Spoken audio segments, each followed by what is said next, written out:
Okay, trunks are a little high. So here is the cutoff. Okay? We're okay here. Okay. Now, gentlemen, we want to use the dressing room. On the crouch to keep this fight clean at all times, protect yourself at all times, and what I say you must obey. Good luck. Touch him up. Touch him up. The world titles are on the line at 118 pounds. They have two common opponents. Emmanuel Rodriguez, who was stopped by Inoue in the second round after he won a split decision against Jason Moloney 7 months before. He was not the only common opponent that they had. First bell here, Top Rank Boxing on ESPN for the Unified Bantamweight World Championship. Bernardo Osuna alongside Timothy Bradley and Andre Ward. And Dre, early on, what are you looking for? Well, Moloney's got to come in here and get some respect. He's got to do it in a smart way, though, because Inoue can put your lights out in a half a second. So he's got to come behind his jab. He's got to pick his shots very smartly, but he's got to let Inoue know that he's there. And Inoue just needs to be who he is. Be explosive, be fast, be quick. Don't try to overpower Moloney. Well, you see that uppercut right there. Just beat yourself, and the knockout may come. Moloney better hold that phone up, hold that right hand up, because I see a left hook coming in there. I mean, the tension in the building, you can cut it with a knife, because anytime you have an explosive puncher like Naoya Inoue, who's capable of landing either hand and putting you to sleep, you have to be on high alert. But it's tough, Bernardo, because you got a guy that's not just powerful, but he's quick and he's fast.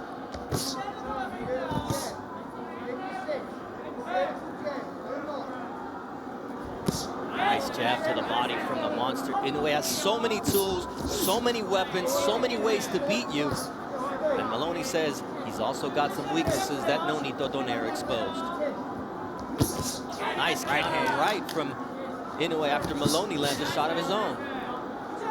Yeah, that's one of the strengths of Inoue is that his ability, when he's offensive, then defensive, then back offensive, you know, and he's able to time fighters like that. Oh, nice jab from Moloney, but right hand over the top from Inoue. Watch the hold. Beautiful counter.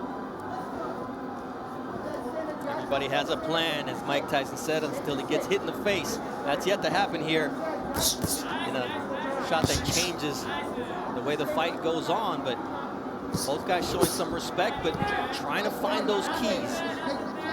Yeah, you can tell Moloney is processing the speed of Inoue right now. I don't think he realized how quick and how fast of foot and hand that Inoue was. He closes that gap quick, Inoue. And he's not there when Moloney tries to punch. Inoue lunges right there. That's one of the few mistakes that he does make, leaving himself exposed and doesn't get off the line. But Moloney said, I've got to be quick enough, I got to be smart enough, and I got to be strong enough to make him pay, as he takes another Inoue jab right in the face. Nice body shot from Moloney. That's the work right there in the inside that Moloney has to do. But he has to be cautious, because he can get caught in between if he gets a little wide with his punches. Nice counter right there. 46-year-old father Shinjo Inoue, the 2014 Trainer of the Year in Japan, with excellent instructions for Naoya Inoue as we go into round 2 of this scheduled 12-rounder, and Inoue comes out shooting that left. A lead left hook, quick and strong.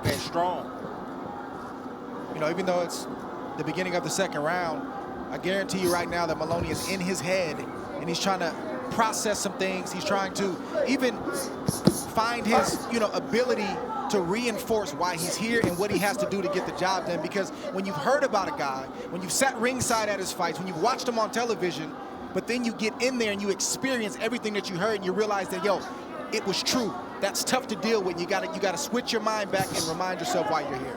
It's also true that it's been 359 days since Inoue was last in the ring against Nonito Donaire, a fight where he suffered a fractured right orbital bone early in the fight in round 2, and he was able to overcome double vision throughout the fight to win a 12-round unanimous decision. Answered a lot of questions about himself, but those are some questions, Tim, that Moloney wants to ask of him tonight as well.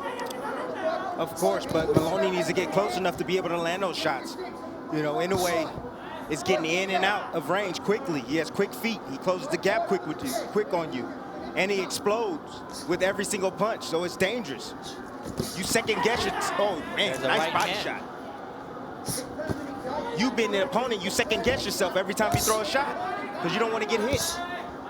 Moloney can't live out there, guys. He can't live on the outside like that. He's a good boxer, but Inoue is a better boxer. He's fast, but Inoue is faster.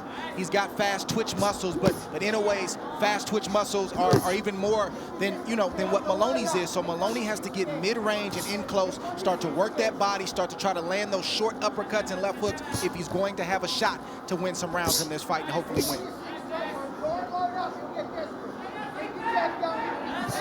We always talk about range, Tim, and the dog camera is showing you just that. Did you see how Inoue came in and then faded out real quick and made the right hand of Moloney miss? Moloney was trying to get out of the way and throw a right hand all at the same time. That's a lot to process in just 1 millisecond. I'm letting you guys know what it is right now. It's the speed. It's the speed of Inoue that's giving him problems. Yes, the power's there, but the speed, foot speed, hand speed.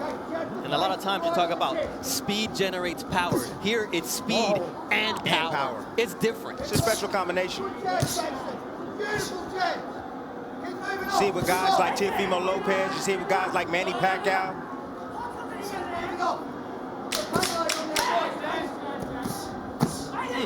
that left hook from Naoya Inoue here to close out the second round. This is the cruelest of sports, so when Angelo Heider says flick it in the eye, you know exactly what he's talking about after what Nonito Donaire did. Yeah, that's what time it is. I mean, there's no mercy in this sport. This is the fight game. It's the hurt business, whatever type of moniker you want to use. I mean, these guys are trying to hurt each other, not permanently, but they got a job to do tonight. For 12 rounds tonight, they really do want to hurt each other, and Moloney here keeping up with Inoue in terms of punches thrown, but he's more than 2-1 down in terms of punches landed to Naoya Inoue. That's got to change if he's going to win. Well, he's letting Inoue dictate the pace right now. You see all the bouncing coming from Moloney. I told you he's a rhythm fighter. He likes to fight in the rhythm. And you see the combinations as he's bouncing. Boom, boom, boom. Follow him out. Why not? Nice uppercut there with the right hand from Inoue, but Moloney takes it well. There it is. Once again, the attack. Right hand, left hand from Naoya Inoue, who's starting to find a groove here. That first step of Inoue is a lot for Moloney to process right now. He's thinking, trying to figure out what his next move is, then he gets hit with a 1-2. That's very discouraging.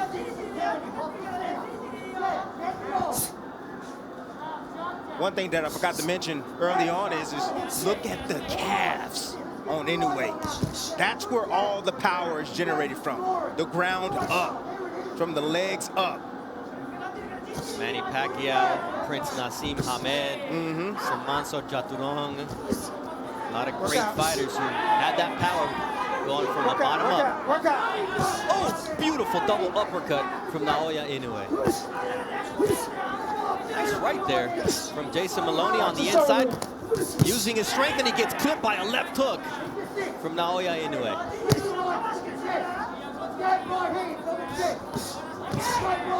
Stalking prowess of Naoya Inoue. Now what Inoue is doing is he's sunning them right now. He's walking them down. He's putting a high guard up. He doesn't feel threatened by any punches coming from Moloney. And now he's just attacking. He's trying to get him up out of there. Something we wanted to watch out for was the inflammation under the right eye after the broken orbital bone. So far, it's held up. And now Moloney's got to watch out for those quick right uppercuts. The power, the speed, the timing, the explosiveness of Inoue is making Moloney forget his game plan. He forgot what he came here to do. Ooh, left uppercut from Naoya Inoue switches up, and now you see the legs of Moloney a little wobbly as he continues with the attack. Big right hand from Naoya. That right hand hurt him right there. A short right hand hurt him, Bernardo. There's another short right hand from Naoya Inoue. Look at the vision and that tunnel vision from Naoya Inoue, seeing a fighter that may be hurt, and he's looking for that big shot here as Moloney drops his hands. Ooh, big left to the body.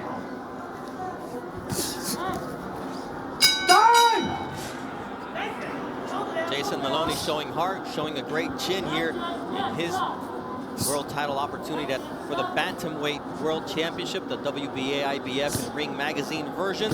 He's only been down once against Danilo Gabasai, and that was a right hand in August of 2015. This is his second world title opportunity, and Inoue is just getting into a rhythm, finding Moloney a lot easier than before. Bernardo, I have to say, this is real. Inoue is real. I have my doubts. I don't have my doubts anymore. This guy is real. Watching it in person, how explosive every shot is, how the speed on his punches, and the power to go along with it, and the pressure he's putting on Moloney right now. Moloney is a good fighter. He's a good quality fighter. And he's making him look ordinary. Oh, nice counter to the body from Naoya Inoue as Moloney was looking for a big overhand right. And there's a right hand counter once again from Inoue as now he digs to the body. And down goes that right elbow of Moloney. Nice stick jab from Moloney, though. Andrew Moloney, who knows his brother as well as anyone, says he has to punch sharper, not harder. Just stay behind the jab and punch sharper. That's a hard thing to do when you got a guy who's sticking you with power. He's being out-muscled. I mean, that power and that speed and the physicality of Inoue is just too much. Moloney at this point has to sell out. And what I mean is he's got to risk getting knocked out to build up some points and to try to hurt in a way to get some respect and to get himself back in this fight.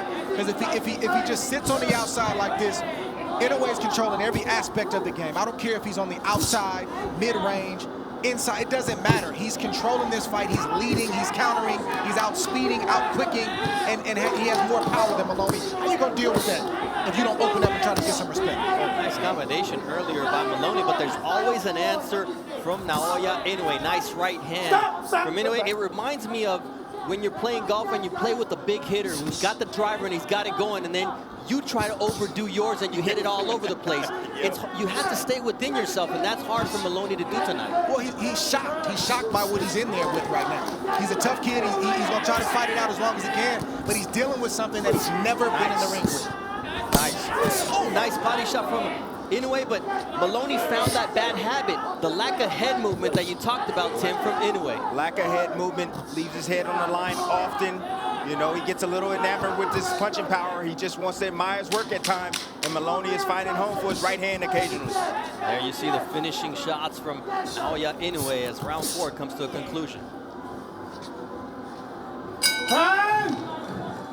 Round 5 of a scheduled 12-round world title shot for the Unified Bantam World Championship. Alongside Timothy Bradley and Andre Ward, I'm Bernardo Osuna. And we talked about the opening. I had watched Inoue live, and I said, you're going to see and feel something different when you see him live. Well, it's special. You know, there's no perfect fighter. There's always going to be mistakes the fighter makes, but the question is, can the opponent do anything about it? Or if they're going to have the courage to try to risk doing anything about it. So, Inoue is everything that people say that he is, and the scary part is he's still getting better. He's right at the start of his prime right now at 27 years old. That quickness of Naoya Inoue, who's 19-0 with 16 knockouts. But here comes Jason Moloney, who said, if I can get him backing up and crouching and covering up, that's my opportunity. But that's where he needs to be. He needs to be in the inside the trenches. But he needs to be careful because Inoue will set him up with a counter. He'll look to punch in between his shots. Got to respect what Moloney's trying to do right now. We've said this whole fight that that's what he has to do if he's going to get into this fight. But the problem is he's soaked up a lot of punishment over the first 4 rounds. That punishment is sitting on him. So when he does try to open up, he's not going to have the energy that he wants to have because he's been getting hit with hellacious body shots and head shots for the first 4 rounds. Inoue's got the power advantage, the quickness advantage, and a 2.5-inch reach advantage, which we saw just moments ago as his jab got to his destination before Moloney was, and that 3-piece from the monster. I got to tell you guys something. I've tried on a massive amount of gloves in my career, and I have to say that the winning gloves, these are the type of gloves that, you know, Mayweather would use to protect his hands. They're soft. They have cushion, a massive amount of cushion. Whereas you get a Reyes glove where you have the horsehair on them. Inoue is wearing winning gloves that are heavily padded and hitting that hard. that tells me a lot about his punching power. I mean, he's had issues with his hands before. Sometimes it's the curse of a power puncher. You hit so hard that your hands become brittle. Yeah, but if he had a Reyes glove on, yeah, devastation. Thank you. But sometimes it's big right hand there from Inoue, and Moloney takes it, and he takes 2 steps back. And here comes the monster. That's a lot to deal with, fellas. That right hand, and the way that he got that off, that landed like a rocket. He shot that off like a rocket. That's a lot to deal with. Quick, precise, powerful. We're not just talking about that right hand. We're talking about the whole package when we're talking about Naoya Inoue. But here's Moloney. What a heart here as we reach what should be the culmination of this 5th round.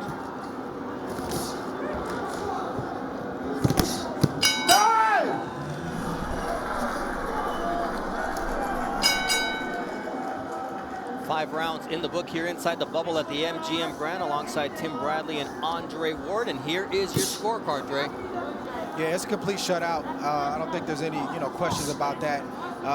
Inoue's, dominating this fight. He's put on a great performance. He's doing everything that he said he would do and that people expected him to do. Good body shot right there from Inoue. If you could hear the thoughts that shot right there. Down goes Moloney on a quick counter. 4, 5, 6. Inoue's a good finisher too. 8, okay, come to me. Gloves. 16 knockouts and 19 victories for Naoya Inoue. He comes out firing with that big left hook, and he smells blood. He may be the monster, but tonight he's a shark going after his prey in Jason Moloney from down under. Big right hand once again from Naoya Inoue, and Moloney has no choice but to tie up.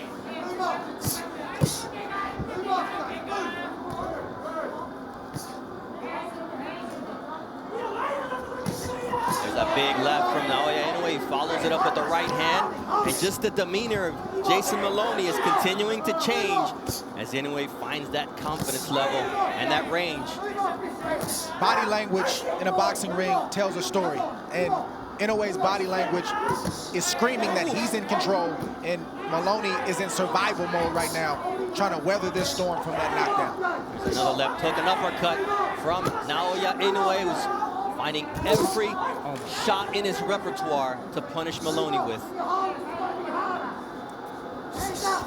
Stop, step up, let me go. Supreme focus, Naoya Inoue. And Moloney gets caught with another left hook as he leads his jab out there. You can feel the power, you can hear the thuds when Inoue lands a shot. And he hasn't landed cleanly yet, except for that big shot early in the round. But he lands cleanly there with that right. It's a lot to deal with. No, these are big, heavy shots coming in on Moloney. If I'm in his corner right now, if he doesn't give me a better round, the next round, I'll probably end up stopping this match. I mean, he's taking a beating, and I want to save him for the rest of his career. Well, you got to do the math. How many rounds has he won? Does he have the power to stop Inoue? And where is he at? What type of fight is he fighting? He's not fighting a fight where he's just missing big shots that could possibly knock Inoue out. He's in survival mode, but he's taking a massive amount of punishment in the meantime. Yes, he is. That inflammation over the left eye of Jason Moloney as we're now at the halfway point of the fight. Time!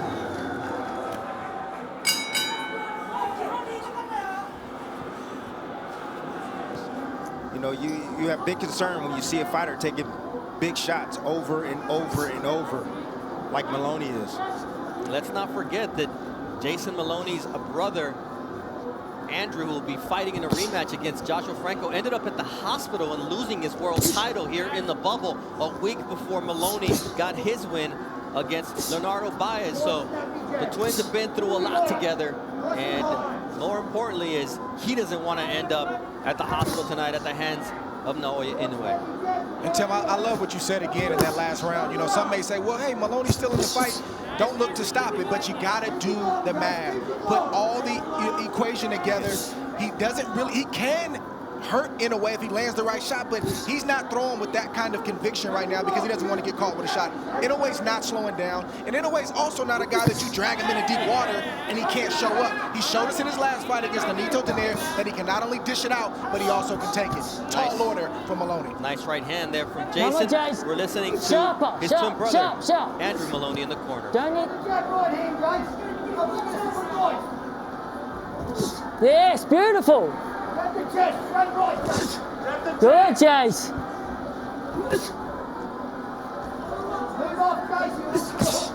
Nice uppercut from Inoue. Just a little lean with the jab from Moloney. Your distance, Jace. Come on, longer. That's all it takes. Sport's about inches, centimeters. Good job keeping it metric and well done, Tim. You are quite the academic. Thank you, sir. I try. Oh, look at that defense from Inoue. Now, Inoue's taking this round off, honestly. He's looking to play counterpunch with Moloney.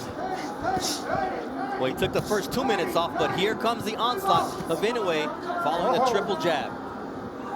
It's not just the hands of Inoue, it's the feet. When a fighter can close the distance on you in a half a second and he's up on you quicker than you could even imagine, that's unnerving for a fighter. It's tough to deal with. Look at that. Every time the hands leave Moloney's face, there's always a counter coming back from Inoue. Unreal. I'm sorry. No. Let him up. Don't hold. Here we go. Lick his eyes and put the right on him. Lick his eyes and put the right. There's that stick. Naoya Inoue as round 7. Oh, big right hand from Naoya Inoue. Moloney is down and hurt. 6, 7, 8. It's over. It is over. Naoya the Monster Inoue on Halloween night knocks out Jason Mayhem Moloney, proving that he does belong at the top of that pound-for-pound list. The Monster's number 3 right now, but the next vote, we'll see where he ends up, because tonight he looked impressive. Wow. That's all I'm going to say. Wow, wow, wow. Everybody at 118, 122. Y'all better take a look at your straps right now, because I'm telling you, Inoue is coming. The Monster is coming. He is coming. No, he's something special. He truly is. Kind of reminds me of Manny Pacquiao. He really does. Fast twitch muscles, but right-hander, of course. Fast twitchy type of muscles. You know, punching power, speed, accuracy, footwork, that closing speed. You know, he does a lot of great things in there, and he's a smart fighter. I mean, you're the only one that's been in there with Manny Pacquiao here, so if you say that, there must be a reason. So let's take a look at how this fight ended just in the waning moments of this 7th round, and what a right hand it was. Inoue started this fight the way that he ended it. He just got on fire.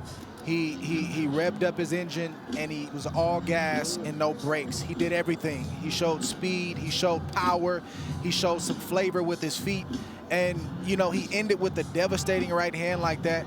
Moloney just made a mistake, threw a jab out there, and Inoue just took a half little step back and just made him pay with a brutal shot. You saw that coming. We were talking about this over the last couple rounds. It doesn't look like much is happening, but there's a lot happening. And you see Inoue, a guy with an IQ, setting up a shot like that to have an emphatic victory here in the United States. There's a lot of people that are going to start to know this young man's name. And if he continues to put on performances like this, he will be a household name. I mean, when he tried to get up, I mean, that's hard. That's the only thing that helped him get up, but nonetheless, his legs weren't there. His brain wasn't communicating with the rest of his body, because that right hand was right on the Right on the button. And I respect Moloney. Yes. Tons of heart. Both the brothers, man, they're respectful people. They work hard. He was just outclassed tonight. Outclassed, out-muscled. Out everything. Out everything. But that's what everybody who stepped into the ring against Naoya Inoue has had to deal with. Yes. A fighter who's quick, who's explosive, who's got great legs, who's got answers for everything that you bring. And it's not just, you know, the physical fallout that Moloney's going to have to deal with. Now, mentally and psychologically, he's going to have to repair himself because he saw Inoue. And now he's like, well, man, my eyes saw one thing, but something else happened in here. He's listening to his coach. His coach gave him a game plan. And now you start to kind of feel like, man, I kind of was lied to. He's a lot better than what you guys said that he was. Yes, so he was. Is he going to trust his eye when he's facing the next guy 6 months or 8 months from now? So this isn't just a physical fallout. It's also psychological. And we see the fact that Inoue's eye held up after having that broken orbital bone against Nonito Donaire. We send to the Mark Chinook for the official time of the knockout. Ladies and gentlemen, here inside MGM Grand, this bout comes to a conclusion at 2 minutes, 59 seconds of round number 7 by way of knockout. And still, WBA, IBF, Ring Magazine Unified Bantamweight Champion of the World, Naoya, the Monster Inoue! Center ring, mouthpiece. Gentlemen, trunks here are good, trunks here are good. Anything below this line is a foul. We went over the rules in the dressing room. I want to remind you, protect yourself at all times, obey my commands. God bless you both, touch up. You know, right now, the boxing galaxy of stars, folks, it is widespread. You got Canelo Alvarez, he's the biggest singular attraction. Tyson Fury, the heavyweight champ, probably the biggest personality. Crawford needs a fight. Spence has Pacquiao. Teofimo Lopez, his weekend plans were COVID interrupted. And then there's this guy on the left, Inoue. There's no drama, there's no criticism, no controversy. There's just destructive fists and focus. And now a new target opposite him. The opening bell, it unleashes the monster, his 21st pro fight. Starting out, Marinez is a southpaw.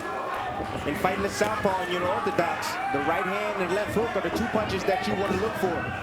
All starting with the foot position, the lead foot. If you get your foot outside the lead foot of the southpaw, you can line up your power shot, which is the right hand.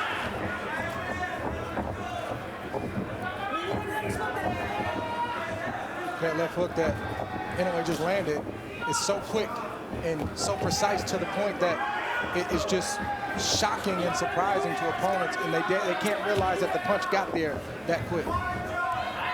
Hand speed combining with that power. It's the hand speed, also the balance of Inoue. He has perfect balance, even when he's in exchanges and he gets hit flush. It's like almost an autocorrect with his balance. There's that left hook again. You see how quickly he can viper strike it at a moment's notice. Marinez is choosing right now to get on his bike. Moving, trying not to stand directly in front of Inoue. Marinez is doing the right thing. Yes, he is.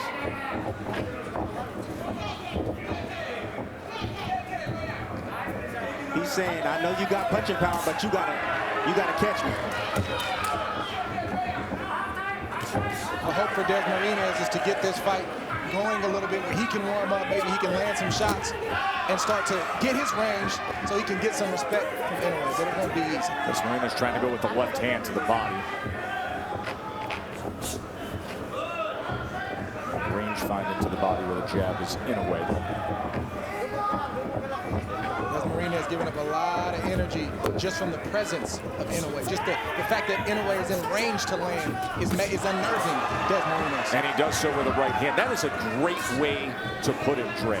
Just his presence, the constant stalking, the perfect footwork to always be in position to attack. That is draining when you're the opponent, even if very little is happening with the fist. Yes, it's tough when you cannot make a mistake.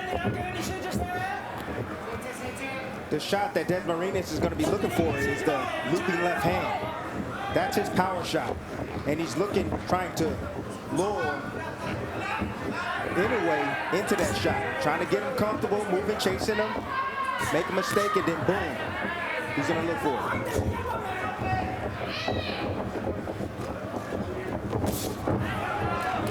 Against the left hook as Desmarinas came in across that threshold. The undefeated champion, the 3-division world champion, who's really a fighter's fighter. It's interesting to see who came out to see him tonight among the celebs and the boxing stars ringside. Seconds out. Inoue was 10 of 34 Grab that stool. with his punches in that first round. A 10-2 connect advantage against Desmarinas.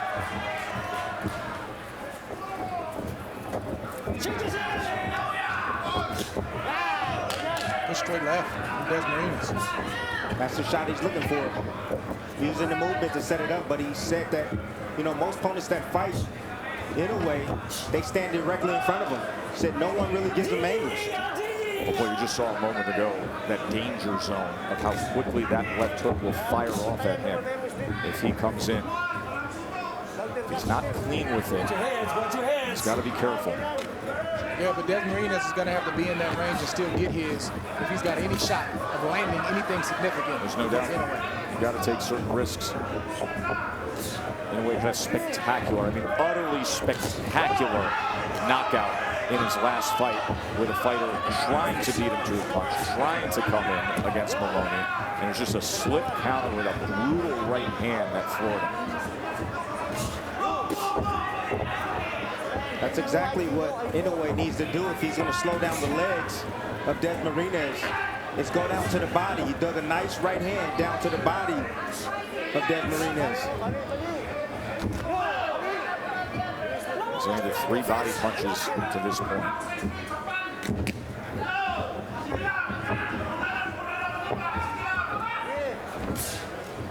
There's that lead right hand. Good defense from Desmarinas along the ropes. Nice shot right hand. Desmarinas trying to time that left hand. So you can already tell from the body language of Desmarinas, he's moving a lot. He doesn't want to get touched by those big shots, but offensively, he's starting to settle down and land some shots. And then a shot like that will land. Left hook to the body. Knocked down, scored by the monster. Left hook to the liver. Liver shot. Puts down Desmarinas.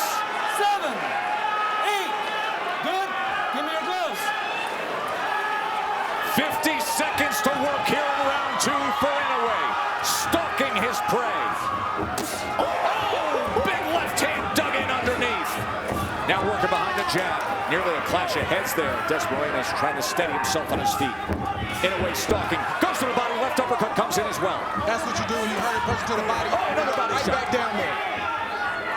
Pinpoint accuracy with the left hand to the body. One of the most devastating punches you can land in this sport. Paralyzes the opponent. And it did with Desmarinas. Desmarinas is still hurt. There's no doubt about it. Trying to survive the falls. Another body shot comes in. Look at Inoue. This is what he delivers time and again. Desmarinas is so game to fight back. Inoue goes to that spot again. Just bruising that liver shot. Targeting that right flank.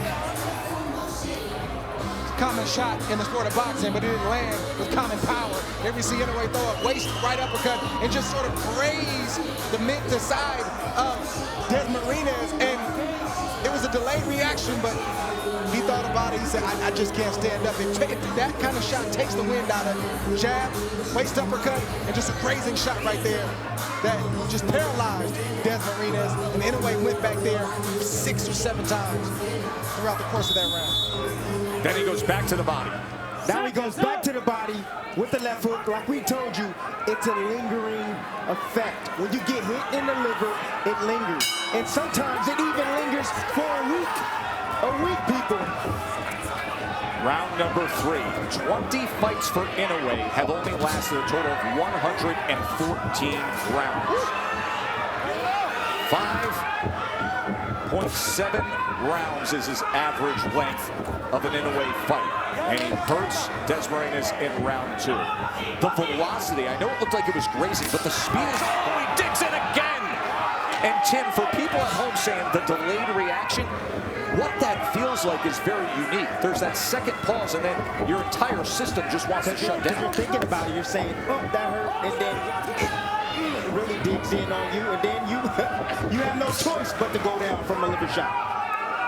This right here is when it starts to become unfair for opponents of Inoue when, yes, he's offensively powerful, but then defensively, he's stingy and he doesn't let you get anything with his quickness. Fighters realize right away that they really can't hit him, and he can hit them anytime he wants to. That's all starting with his stance straight. He keeps that back foot up so that way he can pounce on his opposition and also get up. That lead foot stays flat on the ground so that way he can push off to get back out of range. Inoue's looking to go back to that body. He's just going away from it for a little bit. Make Desmarinez forget about it, then he's going back down there with that left hook. There it is. Yeah. Sold the right hand, came back with the left to the body. Now Desmarinez trying to get right into that kitchen, fires off a combination. You see those shots being blocked by Inoue. The undefeated world champion. #3 pound-for-pound fighter in the world. That's the high guard enticing right there. He's trying to entice and allow Desmarinez to punch so that way he opens himself up.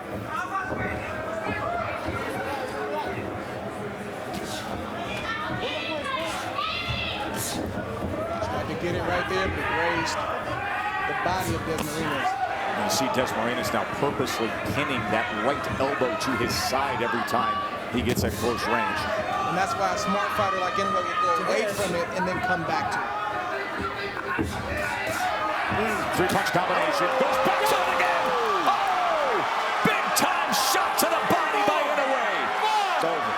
6, 7, 8, 9. Survives the count, but can he survive the next half minute? Destructive work from the monster. Uppercut, body shot again. My, oh my! 3 body shot knockdowns and a knockout victory for the great Naoya Inoue.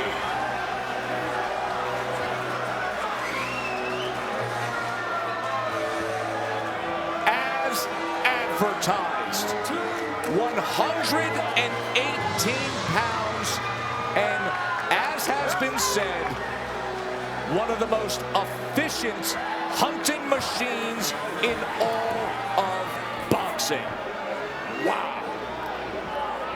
And that is Donaire, who he defeated in the Fight of the Year in 2019. Could we have undisputed the next time they meet up? It's the first time I've seen Inoue smile all week.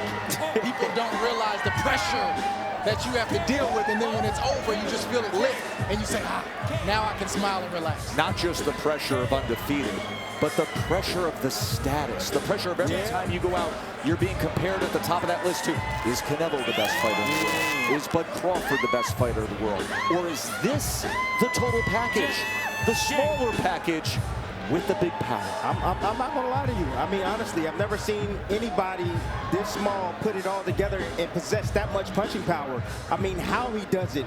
You know, Desmarinez didn't make it easy for him. He had to seek it out. He had to cut off the ring, place shots up top, and then go right down to the body.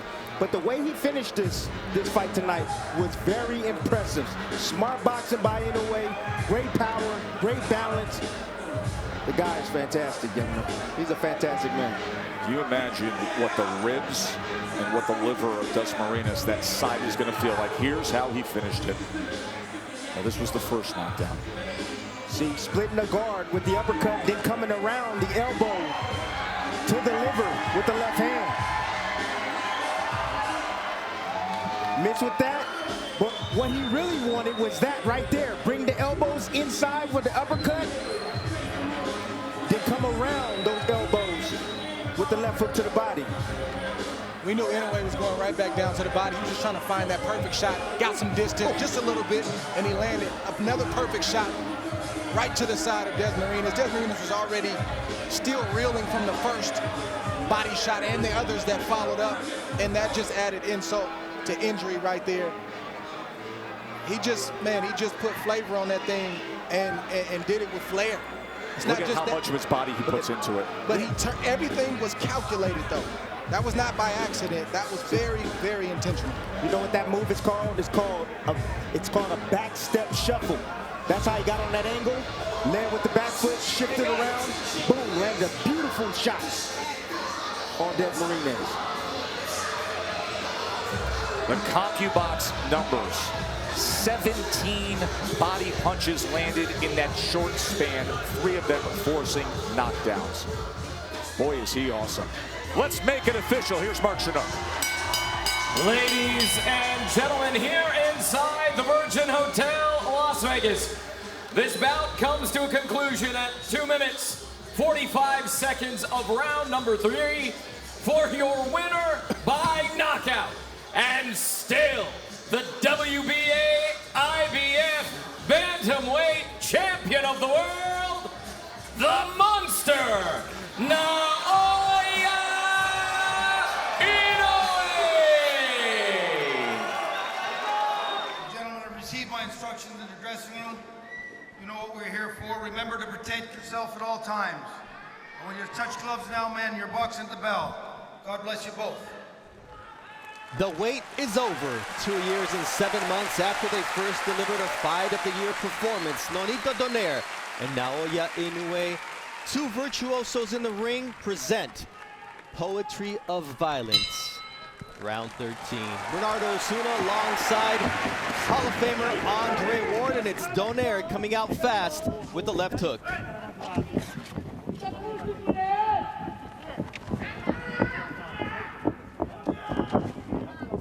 Both fighters said they needed to be better than they were the first time around. For Donaire, impossible to think that even though he fractured the right orbital bone of Inoue and his nose, nonetheless, he wasn't able to come away with the victory thanks to the courage and boxing skill of the hard-hitting Japanese monster. Already in this first 30 seconds, I see a Donaire who's swifter on his feet. He's feinting, and he's looking like he wants to hide the power and not be so predictable. And I see the same Inoue, quick, fast, always thinking, looking for the big shot. Big difference here, the gloves that are being worn by both fighters. They're puncher's gloves. The first fight, they featured winning gloves. This time, the left hook of Inoue is in the Cleto Reyes horsehair puncher's glove. Nonito Donaire with the Everlast MX, a hybrid horsehair and foam glove made by Everlast. Both fighters have tasted the other's power. They respect the power, and neither fighter wants to make a mistake, especially early in this fight. The first attempt by Donaire to land that right hand, which hurt Inoue on several occasions in the first fight, and sometimes gets overlooked because of his beautiful left hook, as Inoue is able to land a check hook here with 1 minute 15 seconds left in round 1.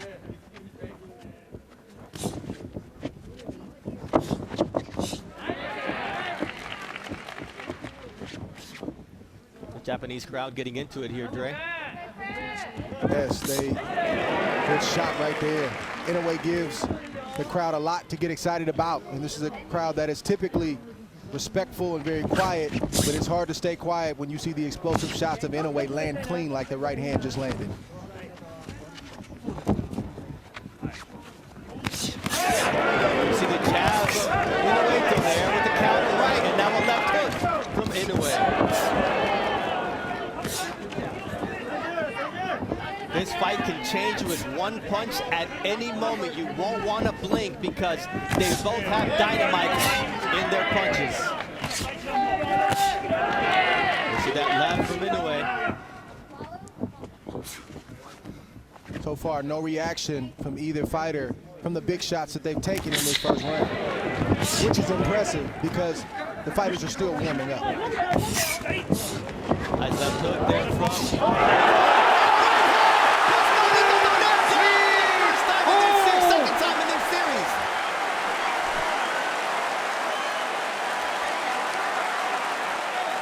He's hurt right now, Bernardo.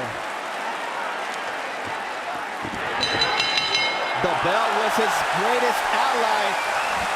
The first time he's dropped by a headshot by Naoya Inoue. He was dropped by a body shot in the 11th round of their first fight. What a start for Naoya Inoue, Dre. Everything, Inoue was winning that round, but nothing crazy had happened until it did. A quick right hand to the temple of Nonito, and it sat him right on his butt. He didn't know how he got there. He just realized that he was on the canvas, and that's the type of explosive power that we've been promoting this fight with. They both possess it, but Inoue's is a little bit different, and we saw it on full display in that first round. And now it comes time to see how each fighter reacts. Naoya Inoue is calm, and for Donaire, he's receiving instructions from his wife and trainer, Rachel Donaire. And I'm sure this was not part of the game plan. And the only positive, Dre, is there's a lot of time to make it up. You don't have to make it all up right now. Right, and the good thing for Donaire is he has great recuperative powers. Somehow, some way, he's able to eat those big shots and keep on coming, but he can't take too many more of those. Now it's Donaire landing that vaunted left hook.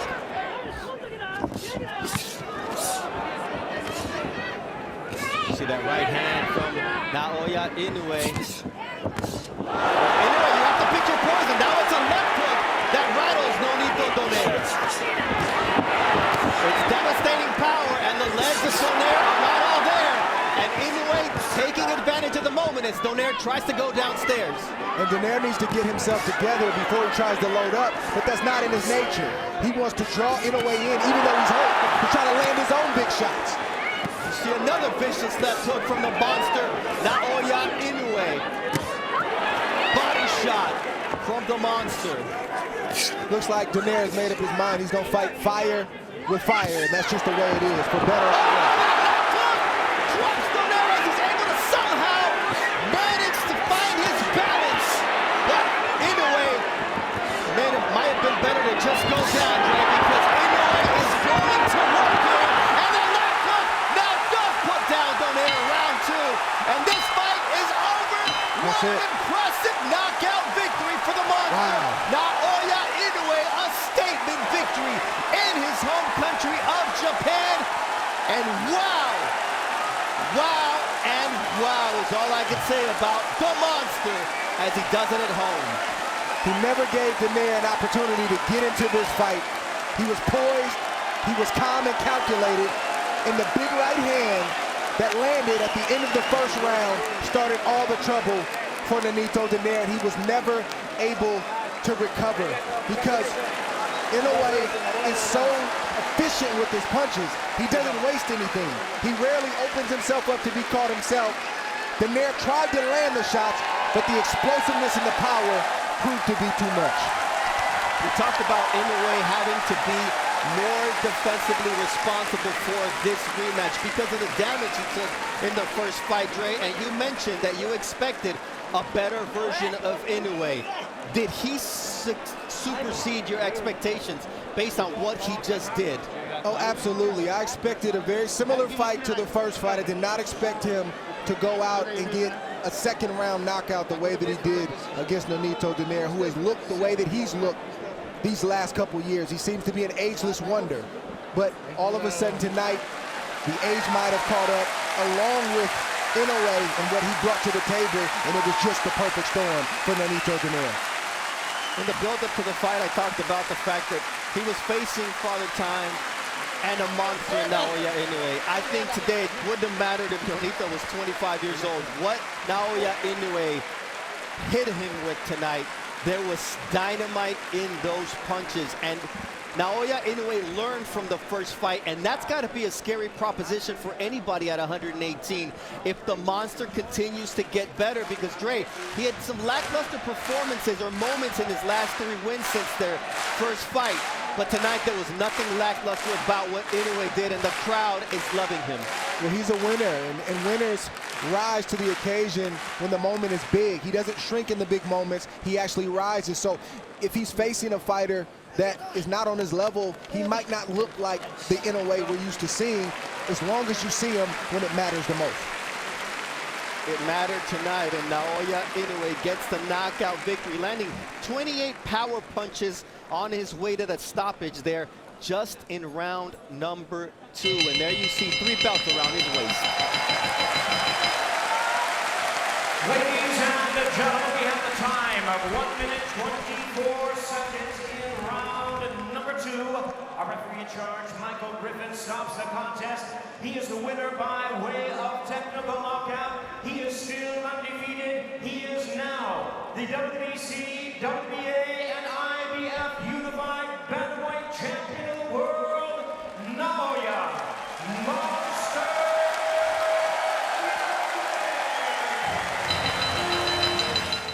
We've been over the rules in the dressing room. I want to see a good, clean fight. Protect yourself at all time. Obey my commands at all time. Good luck, touch gloves. So here we go from Ariake Arena in Tokyo, Japan. Joe Tessitore and Tim Bradley on the call to determine the first undisputed bantamweight champion in boxing's 4-belt era. Naoya Inoue and Paul Butler. You have to go back to when Inoue was in high school, Tim, when he took part in an amateur tournament, the All-Japan tournament, for the last time he lost a fight. He turned pro immediately after that. Here we are now, 23 fights and 20 knockouts later, including now this, his 19th straight world championship fight. Tess, for Butler, he's naturally left-handed, and he fights from the orthodox stance. And I expect him to be heavy on his jab. Heavy. Stand defensive responsible, so that way he doesn't get caught early, and limit the 50-50 exchanges against Inoue. And for Inoue, it's all about pressure and cutting off the ring. And I expect him to go down to the body of Butler to bring those hands down and eventually find that kill shot up top. Speaking of jabs, you're seeing steady jab from Inoue early on. He averages landing nearly 9 jabs per round, and that is number 2 among all active fighters. That is double the bantamweight average. First 2-punch combination of significance from Inoue. See, Inoue, Butler was trying to exit, and Inoue threw the right hand, caught him where he was moving, forced Butler to his left hand, and caught him with the left hook. There's Inoue trying to corral him with that jab. Butler, steady mover, high guard defense. Butler's now trying to use feint and lateral movement to throw off Inoue's timing. He's doing right by staying defensively sound and not opening up right away. 3-punch combination from Inoue. Now Butler takes a step forward for a moment. Inoue comes back with a right hand behind the jab. That was caught by Butler.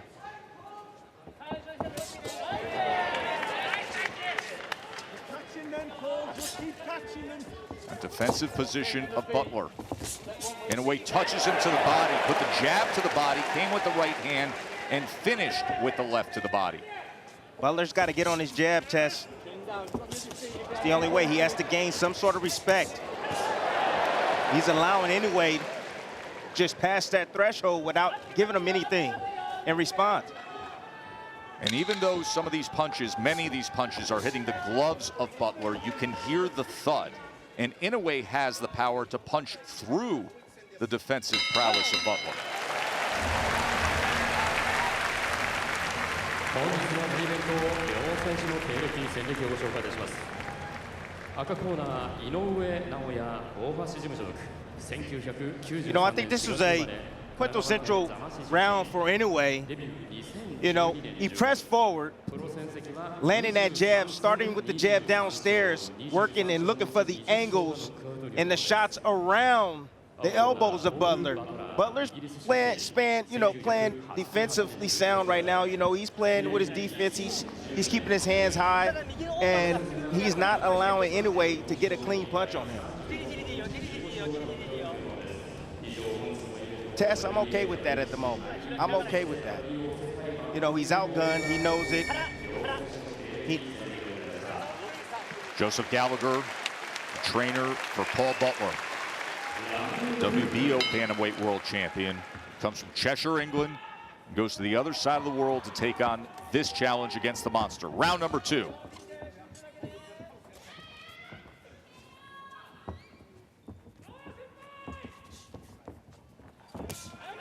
There's the right hand to the body from Inoue.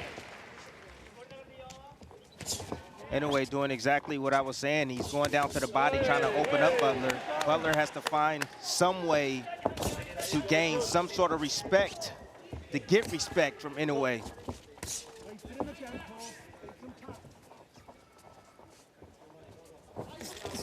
Comes forward with a double jab, does Butler. Like I told you, probing with that jab, including often going to the body with it. Waiting on Butler for a moment. not enough offense from Butler at all. Not enough jabs, not enough combinations just yet. He's still comfortable right now, still protecting himself. He fears that power of Inoue.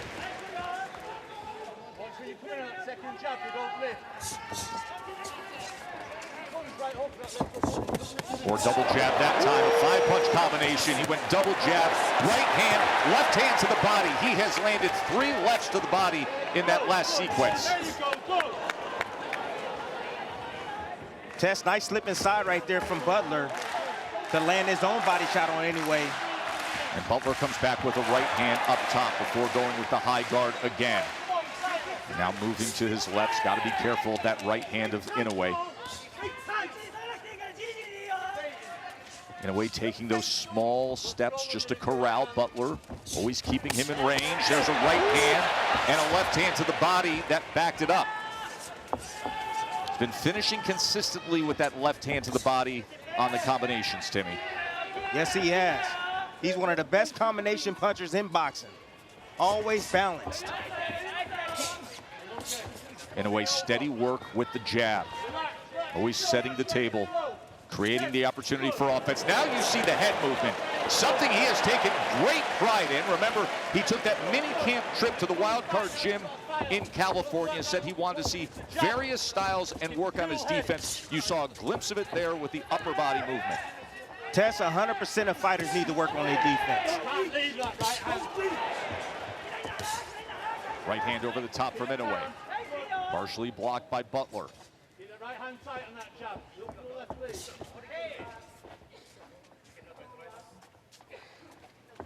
A lot of foot feints from Butler, but no probing jab, nothing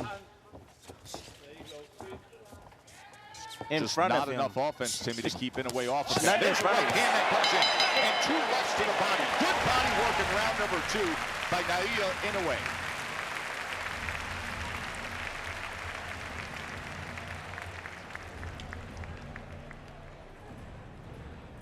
Vicious body work. Like I tell you guys in the past, you see Inoue throwing where Butler's moving to cut him off, to pin him on the ropes. Butler keeping that high guard. Inoue is searching for those holes around the high guard.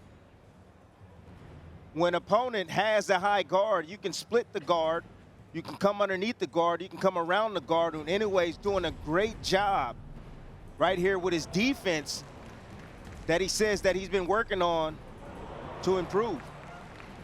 It's interesting when he detailed that trip to the Wild Card gym, Freddie Roach's Wild Card Boxing Club, and he was asked about the experience. He said, listen, I'm not used to outsiders watching me train. He said, you go there and you have sparring partners bringing family members and friends. You have people showing up to watch you train. But he said, it actually made me stronger. Inoue said it forced me to focus and lock in even more because I was taken out of my comfort zone by being in that setting, Timmy. Tess, that's the magic word, being out of your comfort zone. A lot of fighters like to feel comfortable. No, you need to feel uncomfortable. You need to get yourself prepared for those type of situations. Opens up this 3rd round with a combination as Butler's in that corner and desperately needs to get out. He has that left hand up, but Inoue is pounding him with right hands and mixing in the left to the body as well. Tess, do you hear the punches? That is the one thing with Inoue that is most obvious. You hear the power, you don't just see it.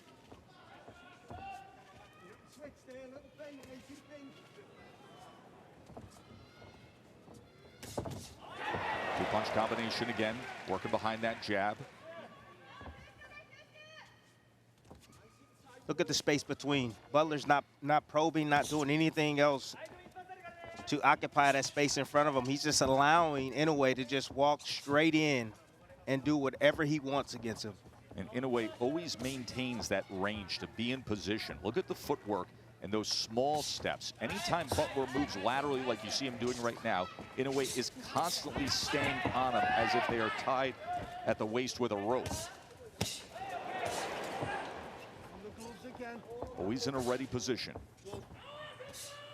Tess, I'm just waiting on that teeter-totter combination.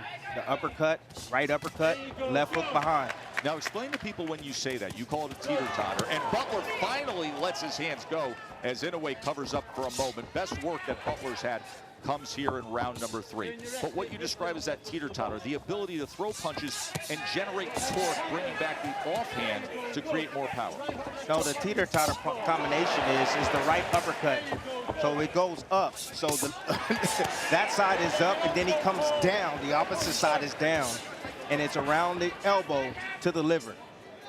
How devastating that can be. Able to slip that left hook by Butler moments ago. Remember, Butler fights orthodox, but is naturally left-handed, and he loves that left hook. Just haven't seen much of it against Inoue. It's risk-reward against the fighter with his power. Inoue's looking sharper than ever. You know, getting right to Butler with combinations. Butler's not giving him much to return. Every now and then in spots when Inoue will neglect defense, Butler will come on with his combinations. The hook is the best punch, I believe, that Butler has landed this far in this fight. You just saw it again with 10 seconds to go in round 3 as Butler threw that hook, and Inoue finishes strong to the bell. End of 3.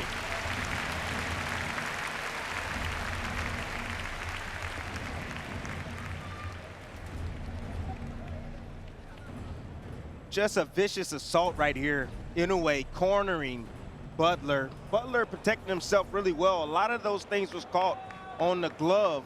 But as you see, no return fire from Butler. He is timid. He does not want to open himself up because he does not want to get knocked out. Again, against along the ropes, Inoue trying to come around that high guard, throwing straight shots down the middle, trying to split the guard of Butler. I think that right hand that split the guard right at the final second may be the most effective of the round right there. I put that a punctuation right there on that round. Round number 4 from Ariake Arena in Tokyo. Undisputed bantamweight world championship fight. 3 belts in the hands of Inoue right now. Butler has the WBO belt at 118 pounds. Well, it's round 4, and Butler has lost every single round. He doesn't have the knockout power to hurt Inoue. So at this point in the fight, he needs to make a choice. Needs to make an adjustment. He needs to fight. Sell out now. Sell out right now.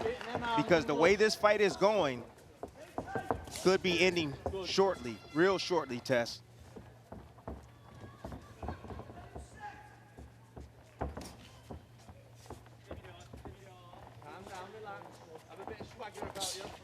And here, Joseph Gallagher calling out from the corner of Butler to have a bit of a swagger to you.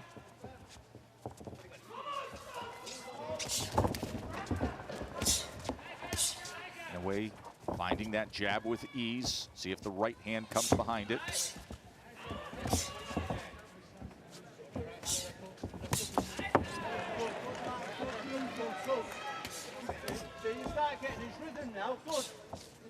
It's always interesting when we call fights from Japan how quiet the crowd is, even when they're watching their favorite superstar. Respectful, quiet, not that constant hum that we are used to like we had at Madison Square Garden on Saturday night for that card. And with that, you can often hear the corners, as is the case with Gallagher. Speaking of his charge, Paul Butler, 34-win WBO champion. Inoue closing the gap into that corner again. Left hook comes in. Inoue comes around the guard with a right hand. And even when these shots are being partially blocked by Butler, much is getting through, Timmy. That's tough. There's a thud right through the glove that's making contact.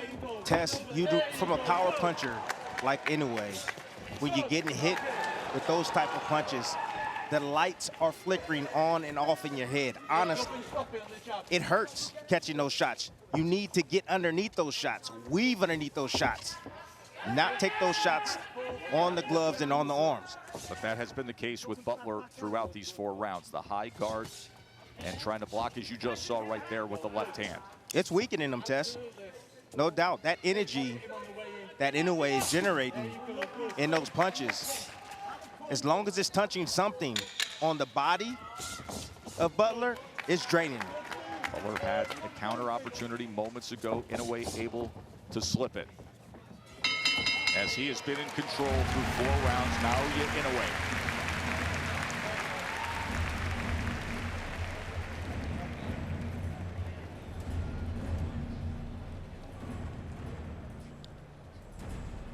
Just more domination from Inoue. Target practice at this moment. This is punching bag work right here. You know, Butler, I understand his strategy. He doesn't want to get knocked out. He took this fight. He said that, hey, I want to be the undisputed champion, but he's not fighting like that.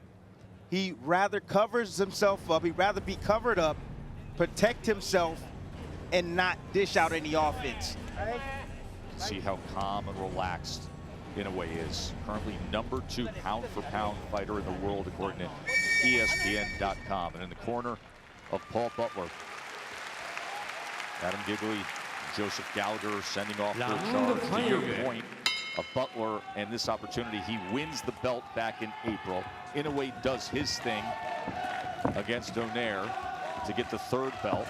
Inoue was contemplating a move up and leaving this weight class, but Butler's willingness to have an undisputed fight keeps him here at 118 pounds one last time. But Butler wanted this. He said the chance to unify against Inoue, I want that before anything else. Never a matter of saying yes or no, a matter of just when this fight would happen. And now that opportunity arrives at round number 5. And does he have enough offense, enough willingness to try to keep the monster off him and change the course of this fight?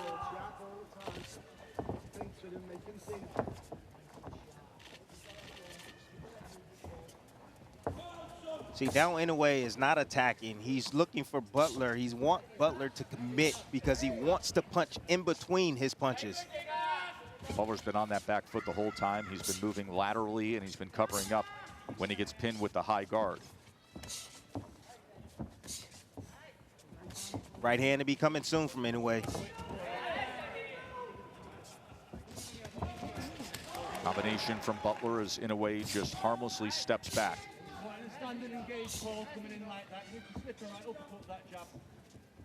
Very consistent work from the jab of Inoue. As we told you, he is #2 among all bantamweights in jabs landed per round.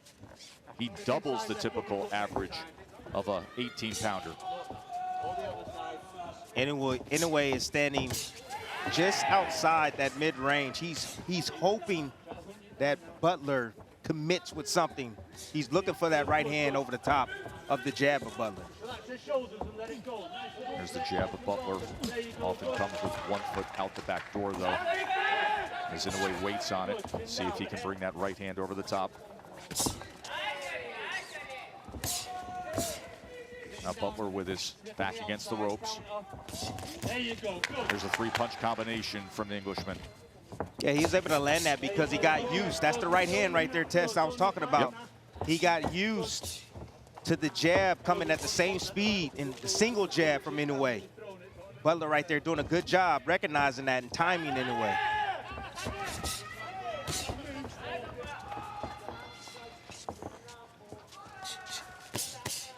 Closes range with the jab, gets the inside left hand, came to the body, finished with a left hook upstairs. Right hand comes behind the jab, left uppercut, right uppercut. There's that left hand to the body. It's been so effective tonight.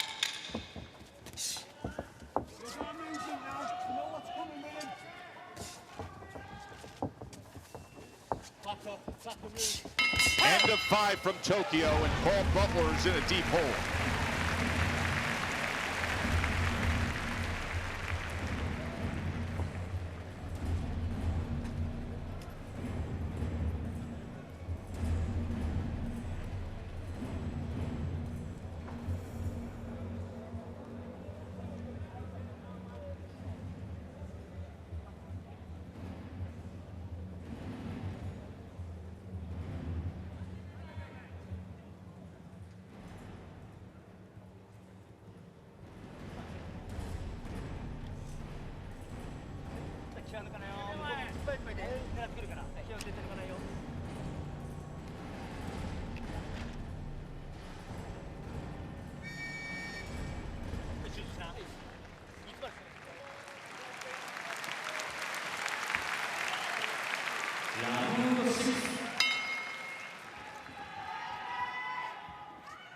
Round number 6. Naoya Inoue, the monster. A night that could be filled with history for him as he tries to become the first boxer from Asia to be a 4-belt undisputed world champion. And with that, and Timmy, we noted we're so used to in recent years seeing Inoue with the bright dyed blonde hair or the frosted tips or the unique hair color. Tonight, he's going back literally to his original roots of the black hair, and he discussed that. He said, the last time my hair was black, I was 21 years old, and that's when I was a world champion for the first time. And now that's what he wants tonight, is to have it come full circle on a night when he tries to become an undisputed world champion. Tess, Inoue is trying every trick in the bag. He switched southpaw. I knew he can fight from the southpaw position. He hasn't done it that often in his fights, but he changed southpaw just for a little bit. Now he's posturing in front of Butler, trying to get him to open up. He does for a moment, and Inoue would invite that, looking for an opportunity to land his power shot. Now a little bit of a shuffle before he sends off a 3-punch combination. The reason why Butler's having a little success is because now Inoue is taking more chances, trying to get him to open up so he can land that kill shot. Jab to the body. High guard from Butler, tries to split it with a right hand. Butler comes forward behind the jab just for a moment. Inoue could use a more aggressive, a more willing Butler to create his own opportunities. Double jab, right hand to the body from Inoue.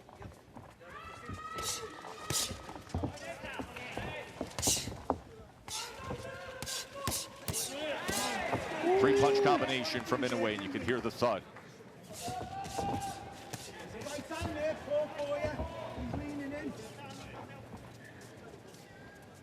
Tess, Butler,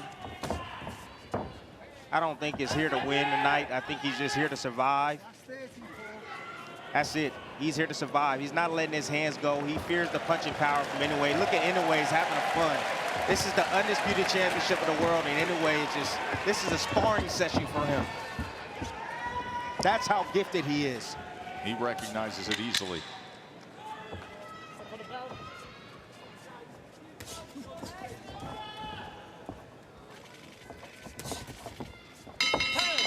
He gets a little bit more, let's say, anxious.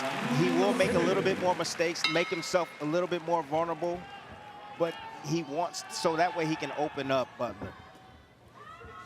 It's a clean shutout, clean sweep, dominating form from Inoue against Paul Butler. Winner here will be only the 11th undisputed 4-belt champion in boxing history, the first undisputed bantamweight champion in the 4-belt era. What did I tell you? Yep. What did I tell you? Trying to get him to open up, but Butler's not taking the bait. Hands down around the waist, sitting right in the pocket. And Inoue is going to be willing. He's going to have the willingness to get hit just a little bit more. Playing somewhat a possum. So that way he can set up Butler with something effective. Inoue leaning his head forward, hands down. He's looking for an opportunity, begging Butler to throw and engage.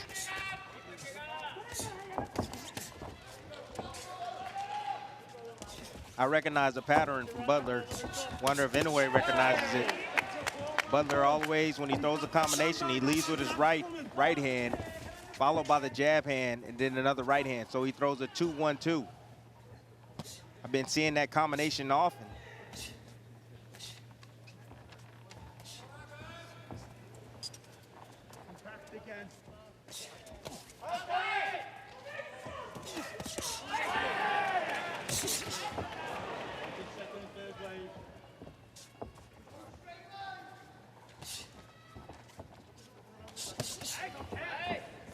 Three-punch combination from Inoue, finishes with the left hand. Lead right to the body. Inoue is getting bored. He said, come on, man. Come on. Make a fight out of it. Yeah.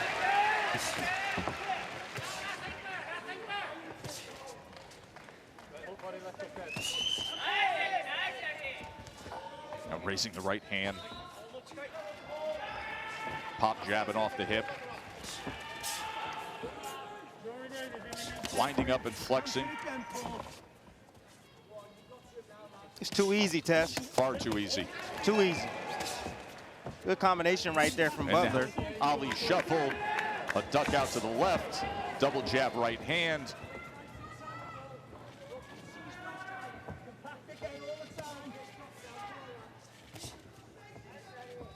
See, Butler has Inoue right where he wanted to get him.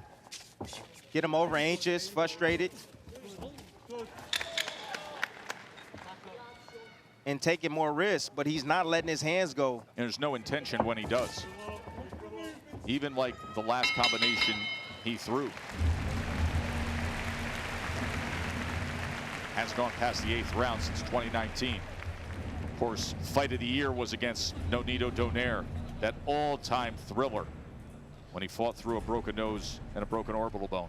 Just some more punching bag work right here. Butler attempted to throw a short counter. Yeah, that right there just seems like a boring fighter to me. Inoue is getting bored inside the ring. He's tried everything, pulled out all the tricks, still hasn't found a way to open up Butler and make him engage with him.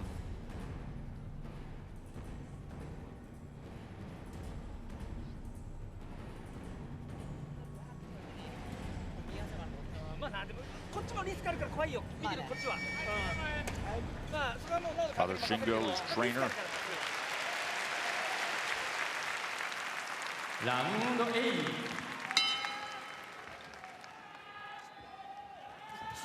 Eighth round. Does the script change here?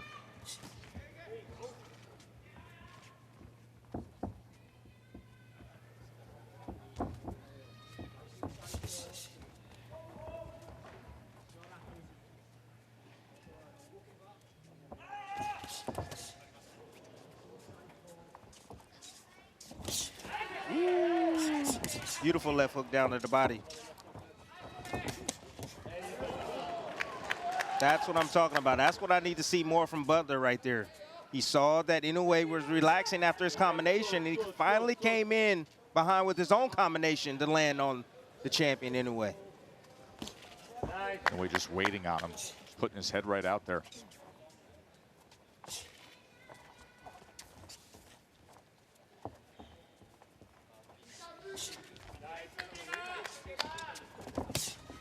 Right hand from Inoue. Stop Butler's lateral movement for a moment.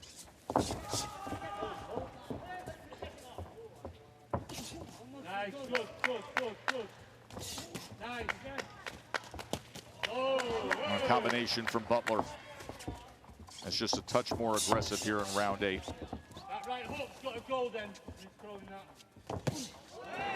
Ooh, both men opening up with right hands.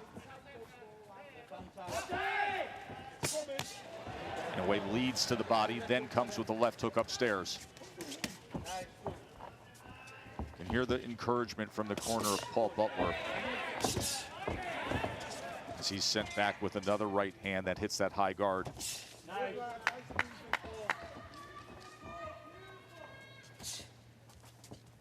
Just more of the same, Tess. Butler will have some success when he lets his hands go. Catching Inoue in spots where he's careless. And then he gets on his bike again.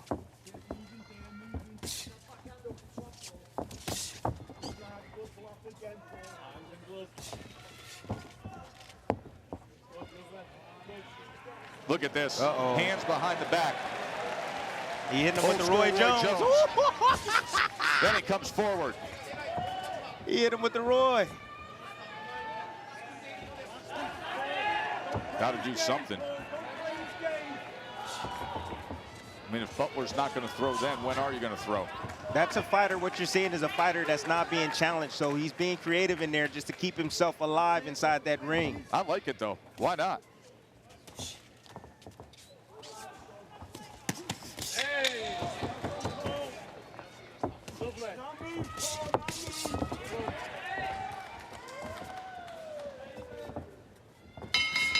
End of 8.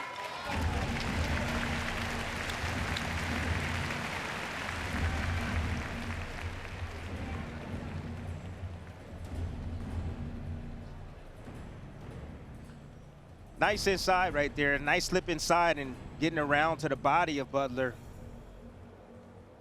Butler still maintaining his form and still content with just blocking. But when he does decide to punch, he's pretty accurate with his shots. He catches Inoue when Inoue is at a low point. When he stops and in front of him, you know, get defensively careless and allows himself to be hit, Tess.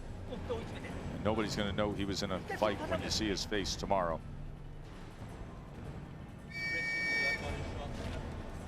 Paul Butler being completely outclassed here. Tess, he's Ariake content. Arena. He's content, Tess. Butler is content with just going the distance. He can say, hey, I went the distance with Inoue. That's it. Nothing more. Inoue comes out firing here in round 9.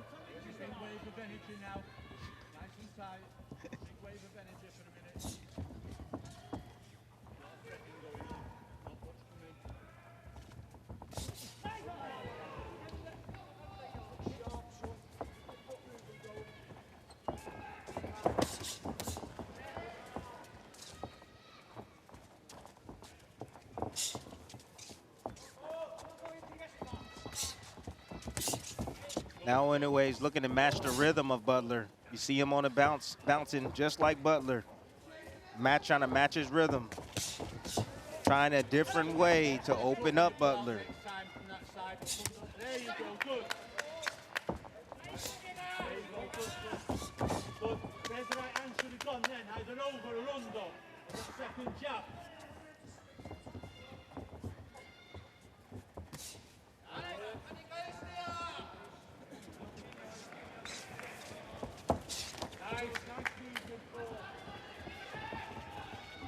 Tess, I'll let you know right now, I'll be happy if I don't ever see Butler ever again.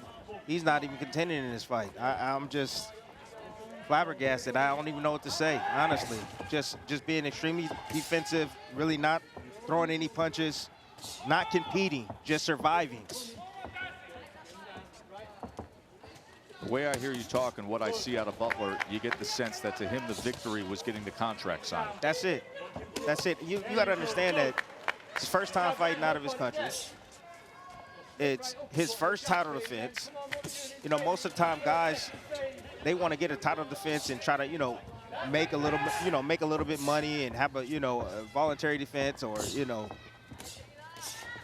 but not just go straight to the top and then come in here and just lay an egg. Don't stay there. Moving, Paul, move. Good. Come on. Nice, good. Lovely. And you hear the constant encouragement and really more endorsement from his trainer, Joseph Gallagher, in terms of the movement. Nice, good, Paul, but Gallagher himself has to understand you're headed to a shutout loss no matter. Yes. So if a trainer's there to train you to victory, these are not the right instructions. Well, he's following the game plan. The game plan is to be to don't take risks. And you can tell the game plan from the opening bell. And get Inoue over anxious and make him pay for his mistakes. You're not making him pay at all, even if he was over anxious. There's no willingness to do that.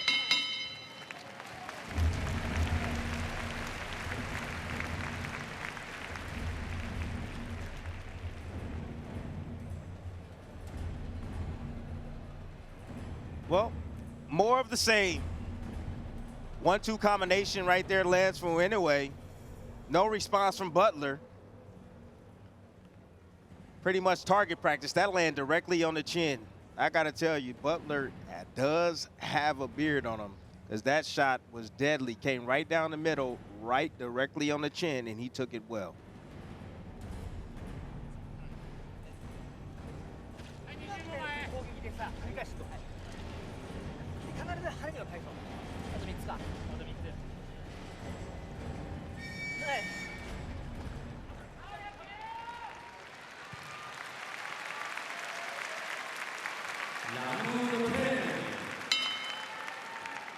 Round number 10 from Tokyo.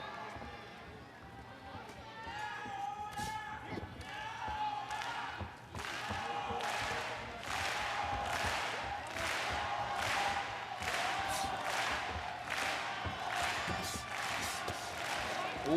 Inoue with a body shot as Butler was up against the ropes. That's where it's at.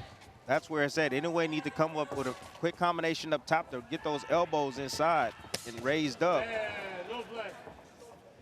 to be able to land that shot to the liver.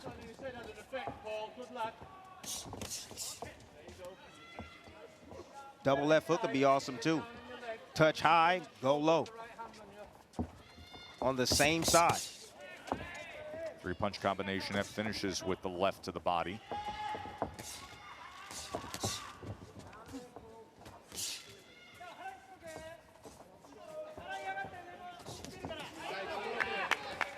Good two-piece right there from Butler. That time willing to throw, and Inoue filled that gap with a right hand.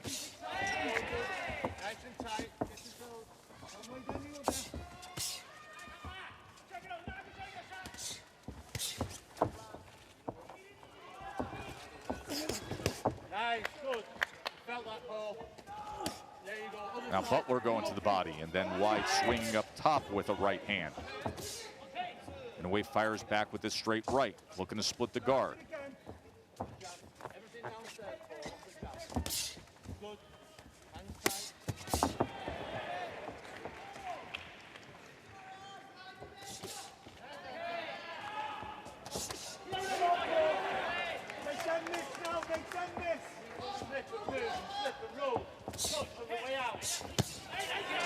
Right hand from Inoue.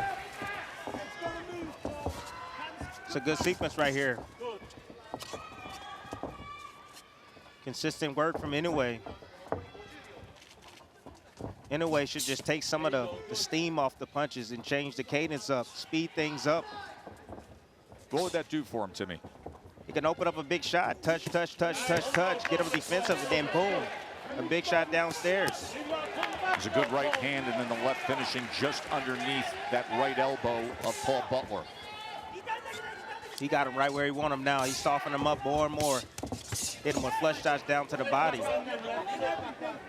Definitely picking up the pace here in round number 10.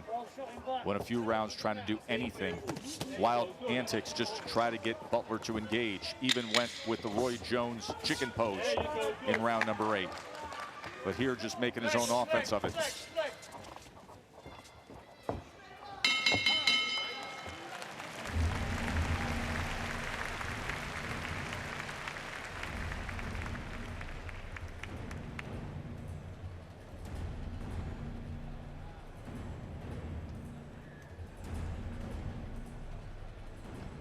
I always tell you guys, nice little pull right there. You see Inoue reaching out with the left hand to pull the guard down, to manipulate the guard, to split the guard with the right hand. And there's some work from Butler coming back. Inoue sitting in the pocket trying to get him to open up, staying close enough so he can, but didn't anticipate that combination coming from Butler. Championship rounds here for undisputed status at 118 pounds. Inoue's IBF, WBA, WBC titles on the line. Butler's WBO strap. It has been a clean sweep for Naoya Inoue here in Tokyo. 19th World Championship fight, 18-0 with 16 knockouts. But Butler has been taking on the attitude of trying to go the distance with the unified champ.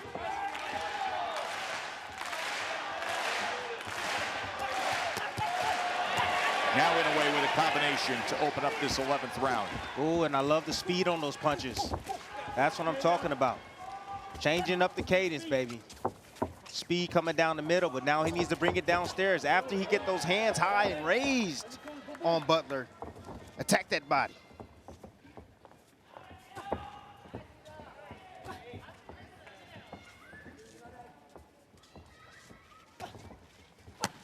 Right hand to the body is a good one. And a big right hand that comes in. Great work from Inoue. Big combination scores the knockdown here in round 11. That power of Inoue comes through, and he gets it done at 11. Dismisses an unengaged Paul Butler by hitting the accelerator and putting on a show.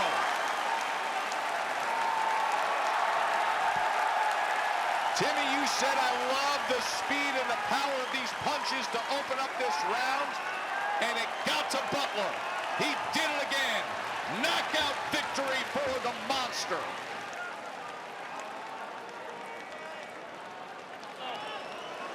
Tess, it took some time to break down Butler. Butler did his best to try to survive and go 12 rounds with the monster. And Naoya Inoue is now the first fighter from Asia to be a 4-belt undisputed champion. All 4 are his. The king of the bantamweights, Naoya Inoue.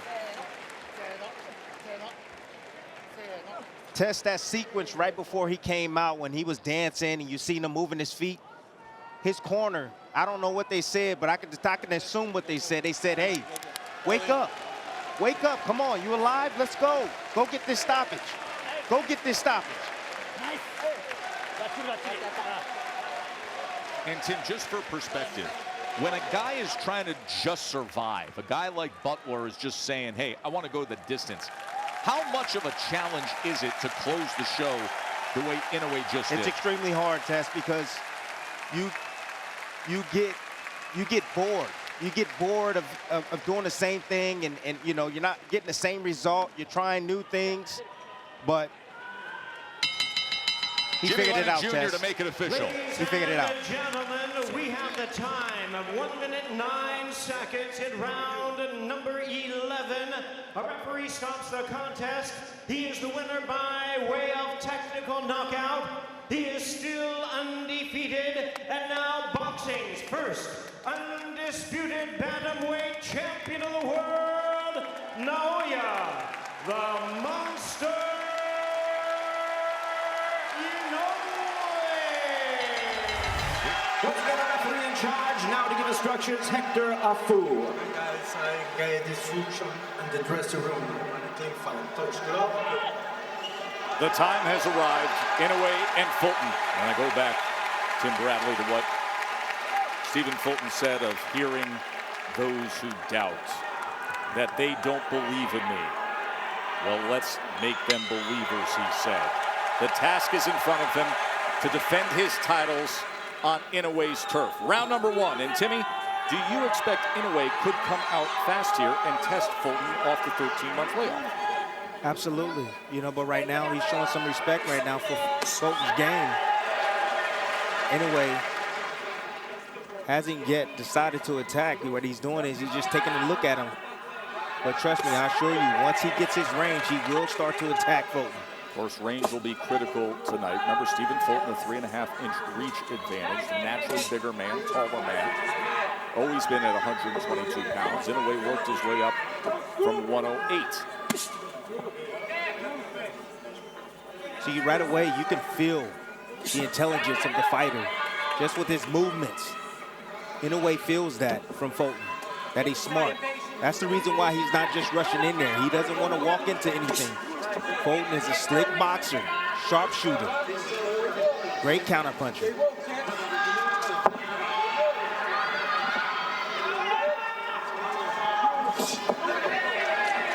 Now the way, that long-range jab to the body from Inoue. Tries to come with the right hand around the guard. And the up jab.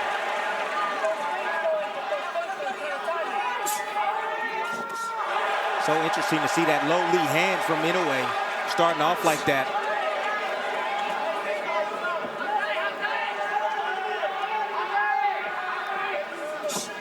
Good jab. Very solid jab from Inoue. You know, we talked all night about Fulton's jab, but what about Inoue's jab?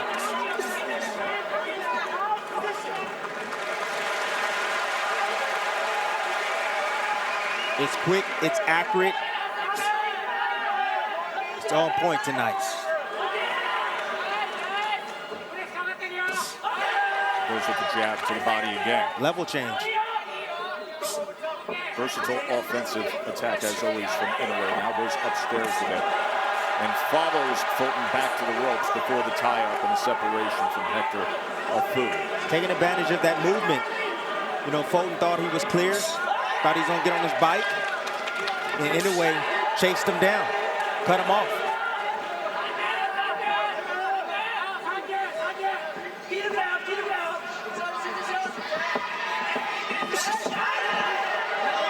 Fulton falls short. Inoue getting rough on the inside, gets the warning from Afu of wrapping around the neck, and now falls in off balance on his own with that free right hand, able to punch away.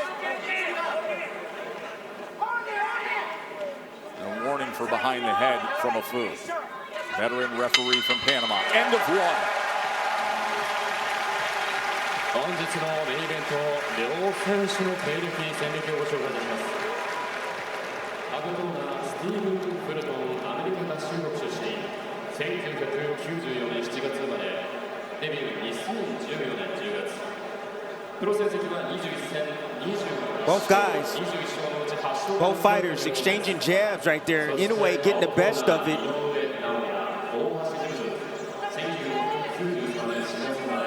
And this is what I was talking about. Fulton was moving, trying to get out of range, out of position, and Inoue recognized that and attacked him.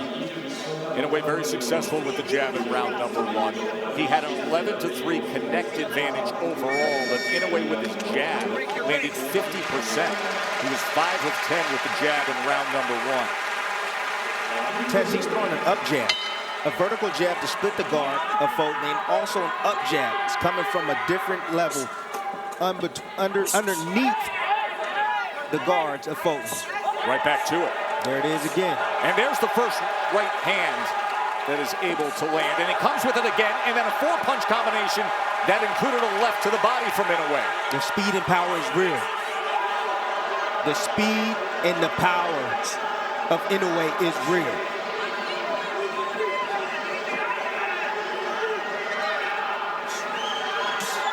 Fulton is doing a good job in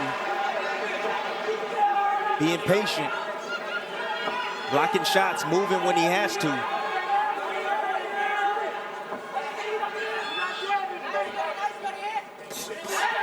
Double jab, comes upstairs with the right hand. Fulton puts up the guard and backs out.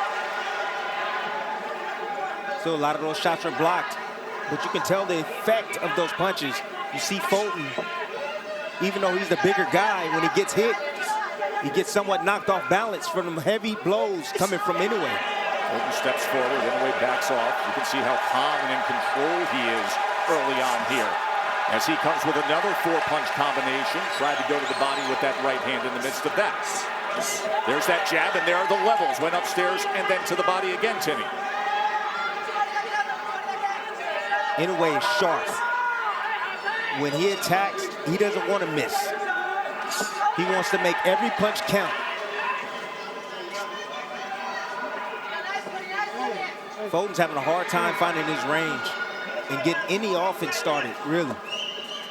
It's the quickness and sharpness and speed of Inoue that's giving him fits. like a viper. That striking ability. Very, very twitchy fighter is Inoue. And it's the speed at which Inoue closes the gap. Fulton's having a hard time with. Right now, Fulton on his bike, just trying to avoid shots from now. Double jab, right hand, then pauses and brings the power right hand around it. You just said it, that speed to close. All of a sudden, he's in that middle range and you're in the target zone against Inoue. Here comes Fulton now. Little step forward with the right hand. Fulton yet to find consistent offense against the monster. No, but I like his composure. He's weathering the storm right now. Fulton using defense, movement to get out of range.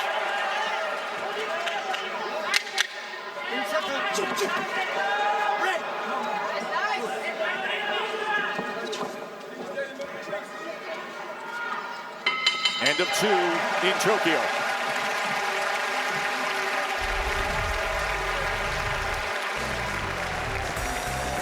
Interesting that Fulton has the reach advantage, but the shorter man with the shorter reach is winning the jab battle. Inoue, it's the first quick step, that first step when he gets mid-range and explodes with his fast jab and fast offense is what's giving Fulton issues at the moment. Inoue with a 26-6 connect advantage through 2 rounds.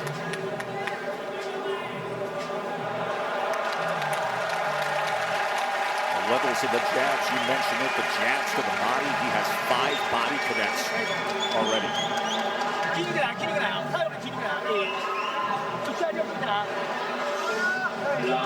We got some time, got a lot of time left. Test, a lot of rounds left, but I'm just telling you right now, Inoue's making this fight look easy right now against Fulton. Let's see if Fulton can turn it around. He needs to mount some sort of offense to get some respect from Inoue. Key word, respect. Talks about being the bigger man, the intelligent fighter. And he wants to show that he's tough. Well, you got to show you're tough while still being intelligent. You see the shifting game plan That's already. right hand over the top, Timmy. Yes, but you see the shifting game plan. Now Fulton now is looking to fight on the front foot now. He's looking to attack. Inching forward against the monster. See if he can work behind that jab.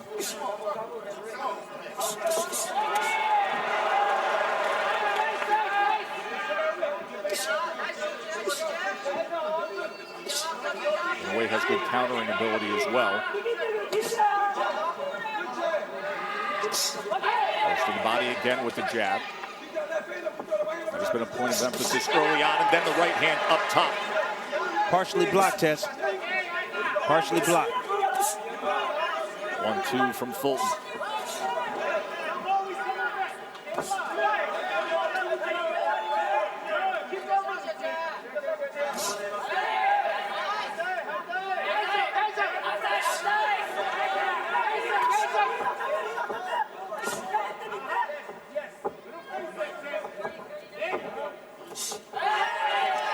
That up vertical jab again.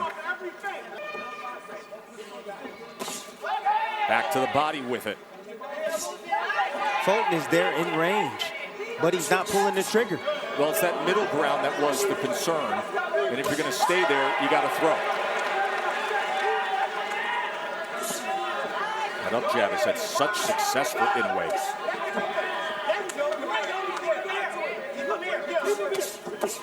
Now an opportunity as Fulton was able to get to the inside and back to range. Well, some good offense right there from Fulton. Finally letting his hands go, having a little success.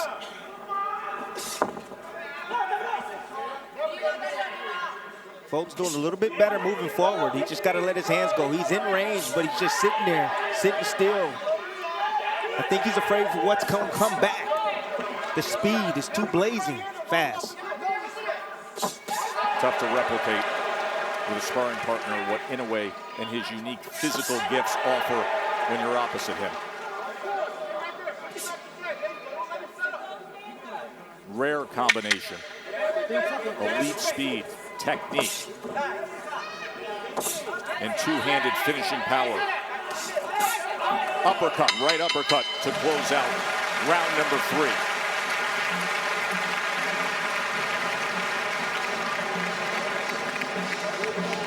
You can see blood coming from the nose of Stephen Fulton.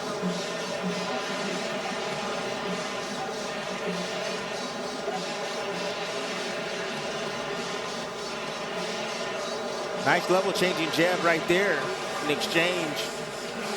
A jab for a right hand and a left hook for Inoue. Not a whole lot of damage done, but that right hand right there to the body and the roll under is textbook from Inoue.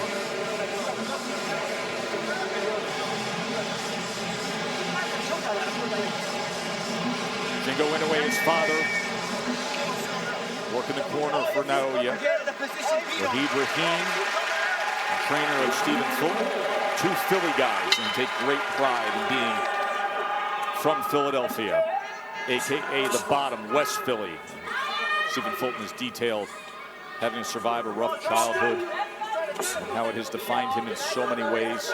You see the total body punches Inoue with an 11-2 advantage.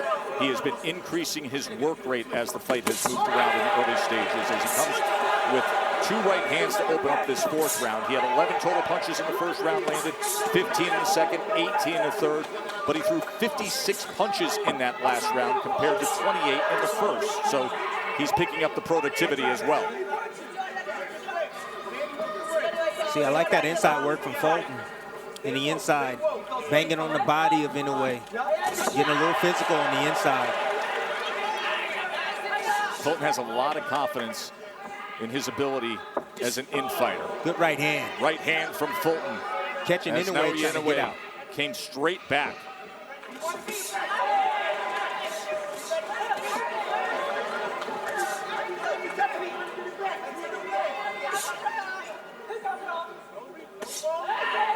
To the body with that jab that has been available since the opening bell. Double jab by Fulton.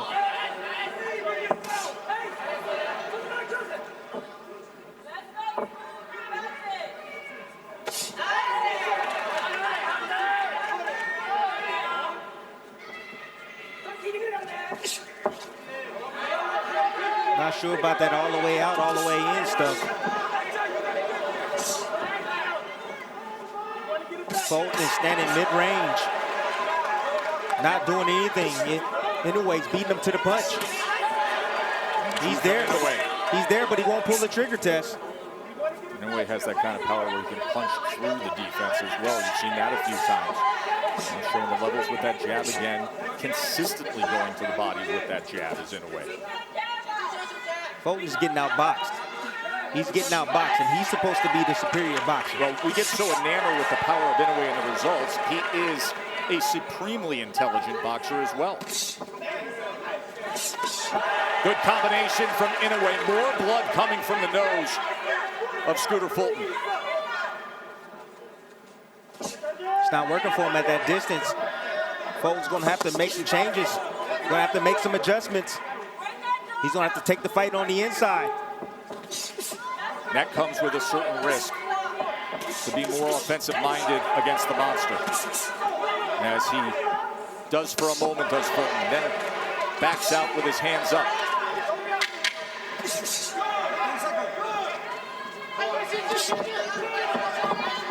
Inoue, we're going to cut him off as we come to the end of round number 4. In a fight, Mark Kriegel, that is seemingly very easy to score early on. I got it 4-0 for Inoue. You talk about someone being sharp, this guy's a razor. I've never seen Fulton this tentative, and I thought he almost had that round that Inoue just came on in the second half.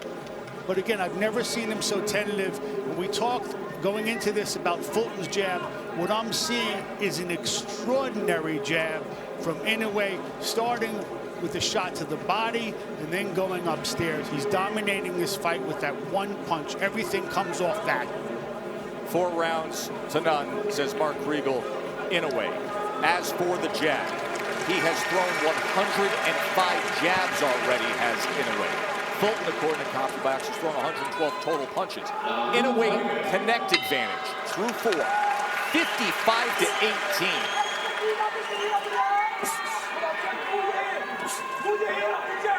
What's the change that needs to take place for Fulton, Timmy?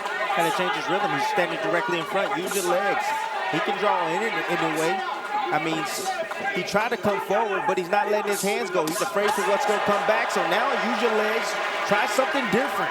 Get on your bike. Lure in a way, because now you're in range just to get hit with those power shots. Now here comes the combination punching of Inoue behind that jab, as we've seen early on in round 5. And change his rhythm up. I mean, when you have a fighter like Inoue just landing shots like that, you have to change your rhythm up. You have to. Throw feints. Subtle movement left and right. Oh, good combination from Fulton. And that was off the subtle movement to his right. That's what he has to do. And a right hand from Inoue as he returns fire.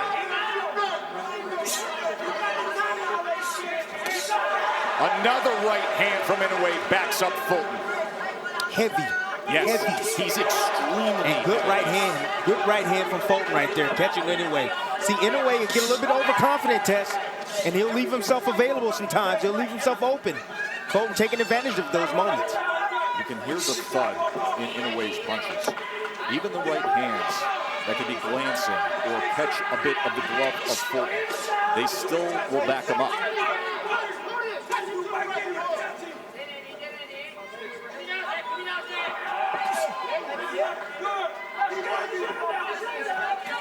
Comes a point where the bigger man has to act that way. And if you're Stephen Fulton, you've talked about that dog in you. You've talked about the level of toughness that you can display. Have to show it in the middle rounds.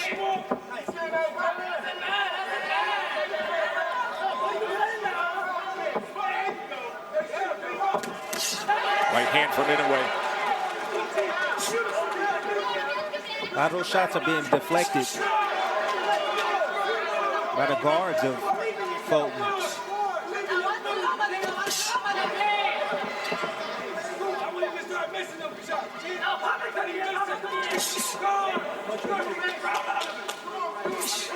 It's a better round for Fulton. I don't know if he's gonna win this round, but I know this is a better round for Fulton. He has to commit to the offense. Has to commit to it. And even what is, quote unquote, a better round from Fulton, he's being outworked by Inoue in both punches thrown and punches landed. As Inoue gets him up against the ropes here in the closing moments, throws another combination. End of 5.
Round 6, unified champion Stephen Fulton in an early hold against the monster. Naoya Inoue, who vacated his 4 belts, his undisputed status at bantamweight, to come up to 122 pounds and say, I want the best guy in the division right away.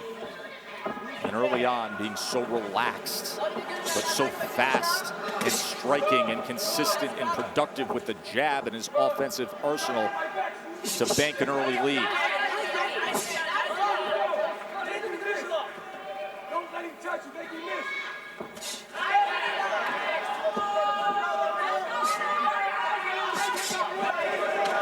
Inoue looking for that counter right hand over the jab of Fulton. just pulled the trigger on it moments ago. See if it's available again. Test the most interesting thing to me is that Fulton is not using any of his footwork. He's not using any of his lateral movement at all. And you want to know why? Because Inoue has stopped that.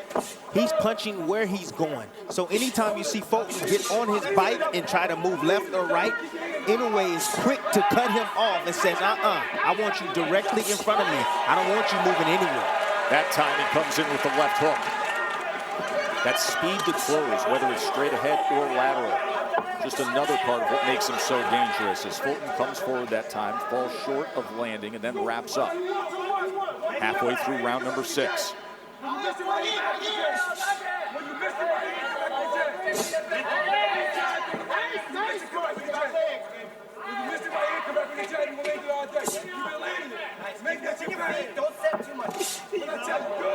Amazing, in a sold-out arena in Tokyo. The crowd so respectful, polite, restrained, subdued that you can actually hear in the midst of the fight the instructions coming from the corner of Fulton. So unbelievable how Inoue, no matter what position he's in, he's able to generate the punching power and torque on his shots. Torque. That's a perfect description of what makes his punching power special. He just ran with a combination. He did. My goodness. 4-punch combination as he's taking steps forward.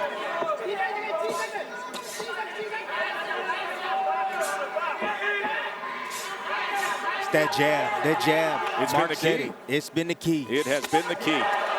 Ooh. That right hand hurt Fulton. Buzzed him for a split second. But you know he's in tremendous shape, so he recovered quickly, getting back on his jab, trying to establish his own offense, but getting himself out of position. Short left hand chopped down here at the end of round number 6. Fulton trying to exchange on the inside, and Inoue getting the better of it again. And the body work has been sensational as well, Tim Bradley. Yeah, the body work.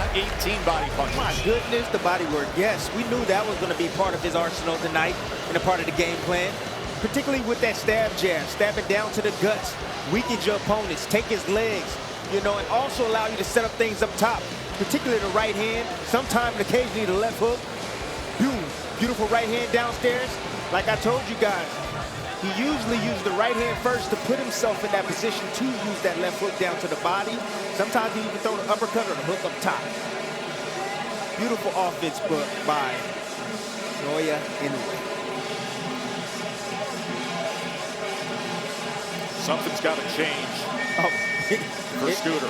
Stephen Fulton's got to find an answer. And you know, when it comes to power, this is a world champion that only has 8 knockouts, the 5th lowest knockout percentage among current world champions. Tess, this is the baddest man at 122 pounds. And Inoue is making this look easy. He is. The great ones, that's what they do. They make it look easy. Good right hand. Has to have more of it. But that's the start. Working behind that jab and the willingness to throw the right hand.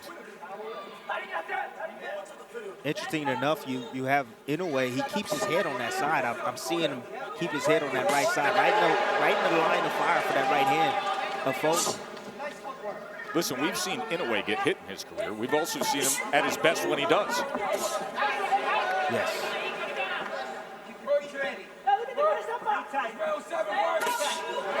Short check hook that time. Check hook that time as Fulton crossed the threshold. The jab for Inoue. There's Fulton on the inside, coming, wrapping around the guard with that right hand. And Inoue comes right back at him. Returns fire immediately. A lot of those shots deflected. Good defense from Fulton. I've been amazed with the way he's been blocking a lot of the shots, deflecting a lot of the punches from Inoue. Some stuff was getting in, no doubt. But I'm amazed how well he's taking these shots from Inoue.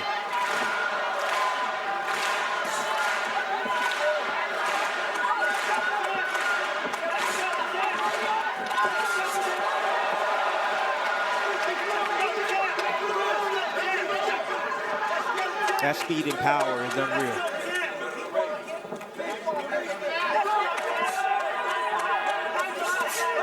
Good right hand over the top. Counter right hand from Fulton. Back to the body from Inoue. Folks said that was low. Inoue said, get out of here. See how comfortable Inoue is right now as he's trying to cut off the ring and close the gap. Overhand right. That's the one thing about Inoue. He never stops hunting for that knockout. Never. He's always looking for it. 4-punch combination. Back to the jab up top. Gee, these are great moments right here that Fulton is allowing Inoue to recharge. See, he just threw an onslaught of punches, and he's allowing Inoue to recharge. He needs to work his offense immediately after Inoue gets done. Right hand, the left hook.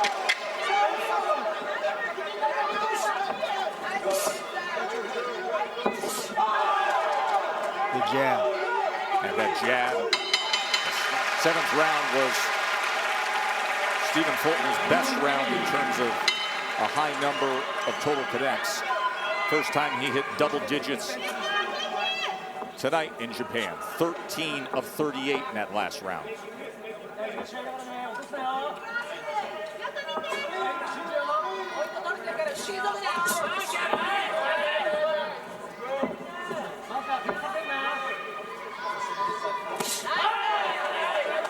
A stab jab down to the body. Fulton has no answer for it. And the reason why Inoue can get there quick with that jab is Fulton has a wide stance. His base is so wide, it's really hard to get in and out. Oh, a huge right hand from the monster, and then he chases him down. Fulton is laid out, struggling to get to his feet. Lot of time to work here in round number 8. Fulton hurt badly.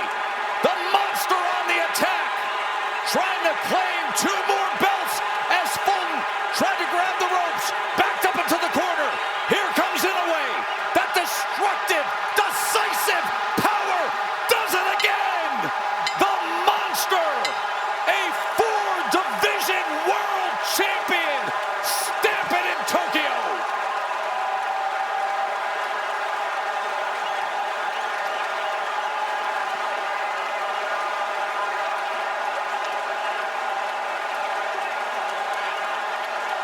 We sometimes overuse the word greatness in boxing. Not here, not now. That is greatness. Greatness. Naoya Inoue is doing things and doing them to great fighters. His run from 108 pounds to 115 to 118, and now this, that way, against an undefeated, unified, skilled champion. You are watching greatness in his absolute prime. Knockout victory, Naoya Inoue. Ladies and gentlemen, we have the time, 1 minute 14 seconds in round number 8. Our referee at charge, who stops the contest. He is the winner by way of technical knockout. He is still undefeated, and now a 4-division world champion and the new WBC and WBO Super Bantamweight champion of the world, Naoya, the Monster Inoue.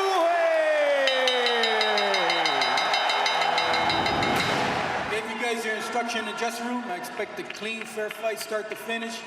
Anything right here is low. Same thing right here. Anything between these lines right here is low. Good luck. When asked, why don't you take a tune-up, Inoue said, I don't have the mental strength to take tune-ups. I need maximum motivation. And standing across the ring, he has that tonight in the hungry underdog of Marlon Tapales, who's also a 2-belt champion at Super Bantamweight. We're underway in our main event from the Ariake Arena in Tokyo, Japan. Karan Bhatia on the call, joined by Jamel Herring. This is the undisputed super bantamweight championship. Naoya Inoue in the white, red, and blue trunks. Marlon Tapales in the black and white trunks. Already you see that hand speed on display from Inoue.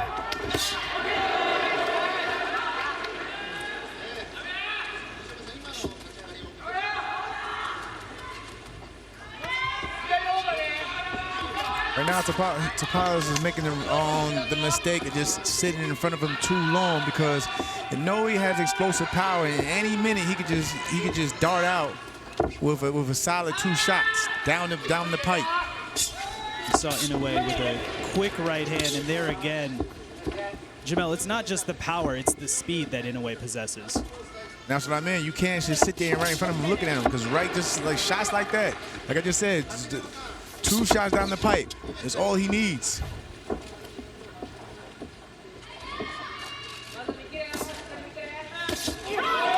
There's a left hand for Tapales that gets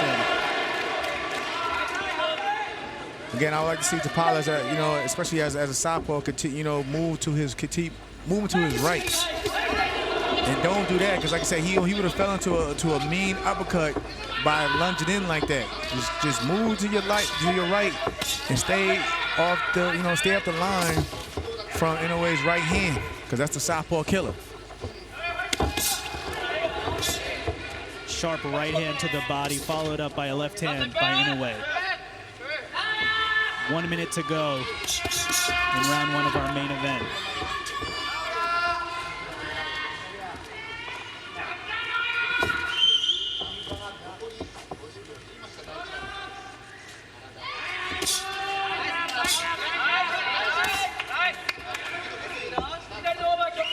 We see a measured approach here from Tapales. Remember, Inoue said, I hope Tapales comes out aggressive. It excites me. That's the most dangerous part. Yeah, and he's known for mainly his punch output at times. So that's what Inoue is probably looking forward to, of him getting aggressive. But again, that's probably the wrong thing Tapales wants to do, because the more aggressive you get, the more openings you create. You create for your opponent.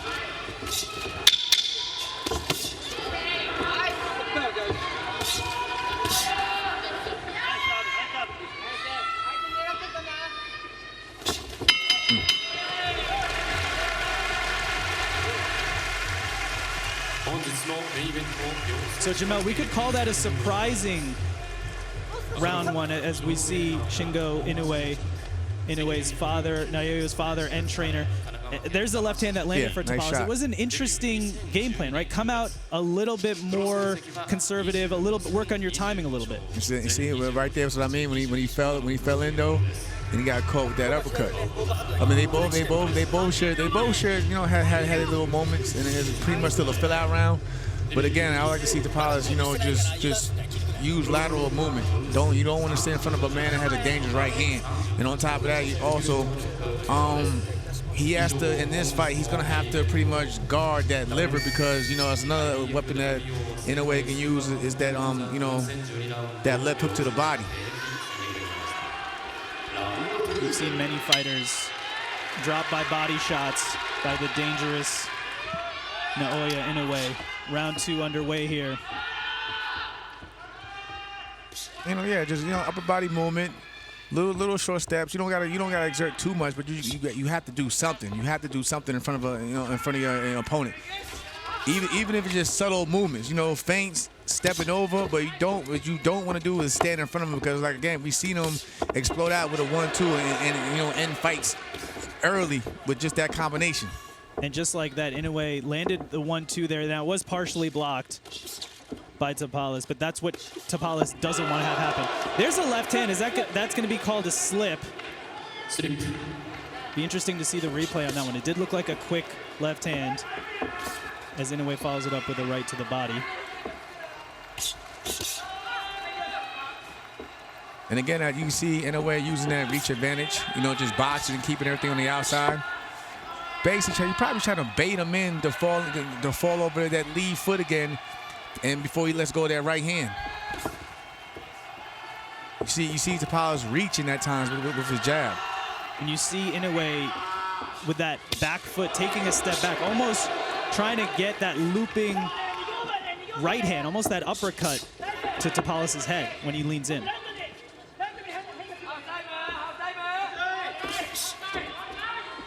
Halfway through this round 2. And look at the feet. Look where Tapales' feet are at. They're on the inside, and he's walking straight into that right hand. He needs to get his foot on the outside of Inoue's and keeps turning him. And that way he lines his left hand up to get a chance to get to shoot it down the pipe on Inoue. But when he's falling like that, he's falling into that right hand.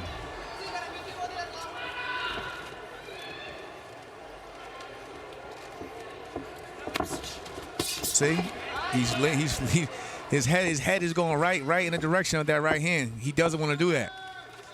That's where he doesn't want to be.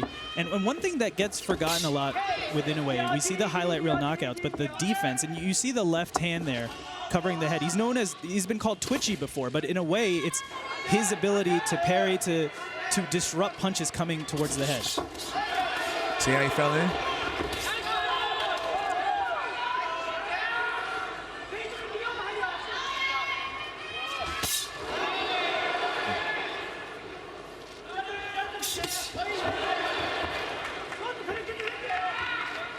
Round 2, similar to round 1 here. Nice jab from Tapales.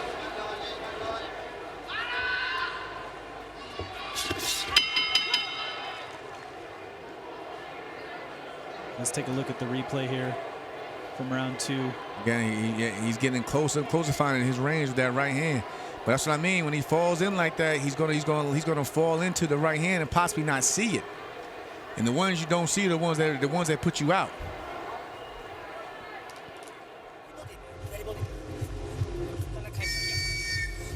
Like I say, he just needs to just keep turning them, so just keep turning them and turning them, and eventually try to align his left hand to get a shot down the middle and connect on Inoue. It's all about the foot battle.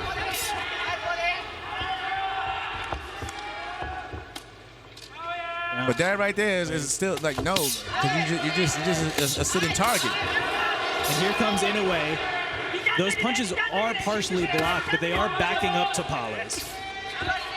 And, Inoue right now, he's trying to create an opening. He's not looking for one shot. He's letting his hands go. Nice shot to the body. He's trying to create openings if he can't. If Tapales won't give him one. Like again, he was probably expecting him to come aggressive, but if he doesn't see that, you got to go to plan B. And create openings of yourself. The speed of Inoue. Nice shot to the body. Brings the punch back, and then he lands one at another angle so quickly.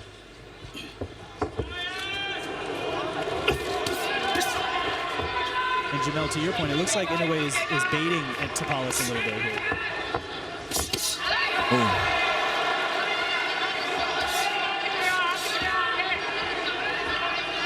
Doubling and tripling up the jab is Inoue. Nice jab.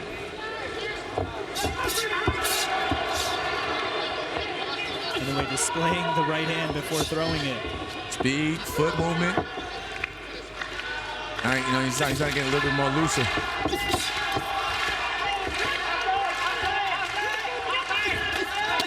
Nice body shot from Tapales.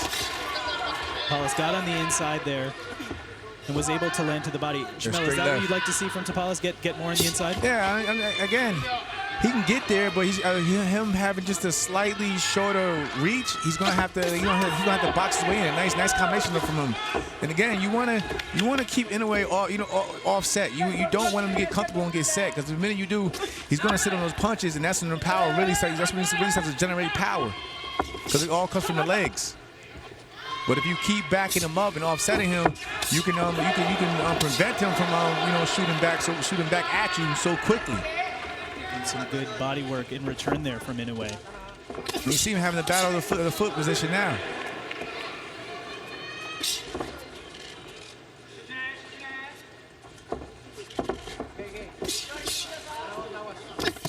See?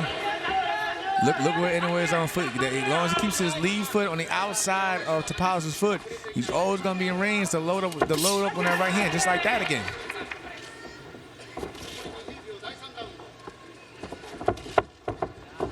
And that's just good technique. And knowing when you're at in the ring. Both men exchange glancing blows to the body. It's been a more measured approach from Marlon Tapales here.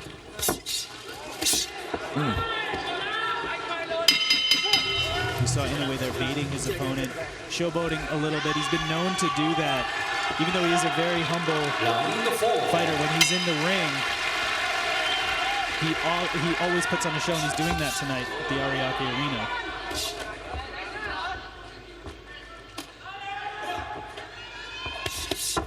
And again, you know, Tapales has to watch out, like keeping that high guard because he's dead. Ooh, nice uppercut.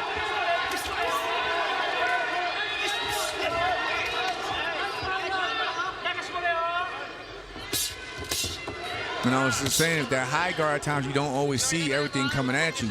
You know, you sometimes, like you seen them fights earlier, you know, going around the guard, and plus you got to watch where his elbows at.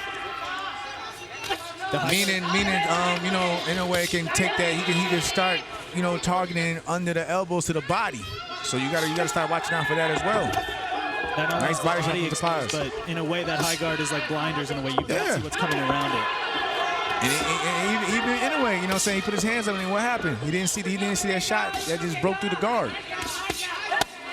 And that's what I mean, that body shot. You can hear that devastating body work by Inoue. Ooh. Now I feel like Tapales is, you know, he's warming up himself. He's starting to let his hands go. Now this is when the activity and the output, you know, begins for Tapales.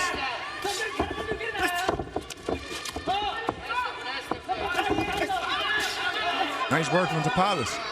Like again, he wants to keep backing up Inoue to keep him offset. But the minute he gets like that and lets Inoue plant his feet, he's going to generate power. And you have to give credit to Tapales. Yes, he's the underdog, but he's also a unified champion in this division.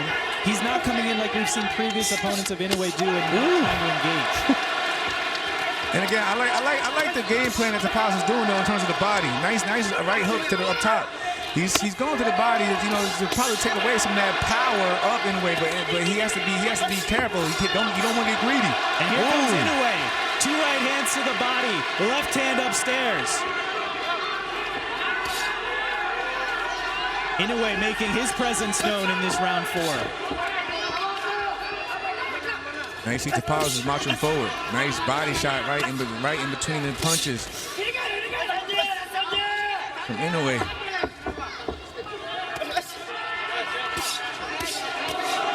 These are hard shots by Naoya Inoue.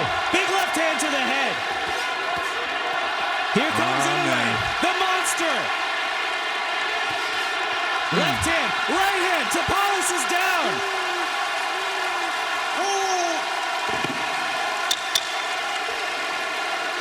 5 seconds left in this round 4. Can Tapales beat the count? He does.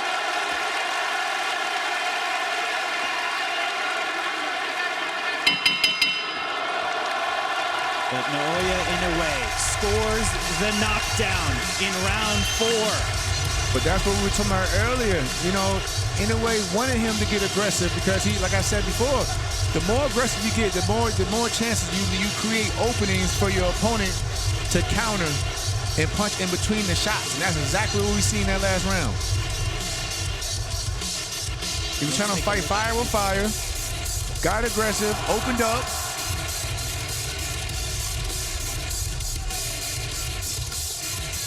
Didn't see the shot with the high guard. Came around the guard, put him down. So that's a very tough task, though, for Tapales, because if he's more aggressive, he's opening himself up to his attack. But you don't want to end up, for example, in the same fight that Paul Butler fought, that way, and where you're tentative and then you end up getting dropped. The thing is, he can box with them. You know, he can box with them. He just got to, you know, he just got to watch it. He got to watch where he places his shots. And being that high guard hasn't helped him because, again, Inoue's going to come around the guard and hit you under the elbows and everything. And Inoue started just like that. 5, the way he ended round 4. Devastating shots downstairs, then upstairs. And standing in front of him is not going to help. Standing in front of him is not going to help him. All you're doing is becoming a punching bag and a sitting target. That's a scary now he's getting pieced up. Against Naoya Inoue. Right hand gets through the guard. Another right hand. Nice Big uppercut for Inoue. Woo! Nice counter from Tapales, though. Another huge body shot. Tell you, he has to protect that body. Because pretty soon, the hands are going to drop, and he's going to come right back up top. And Tapales is a warrior, all-out warrior. He's taking this punishment, and he's coming right back, landing body shots, going to the head. Oh, it's cool. Backing up here. It's cool to be a warrior, but you got to be smart in there, too.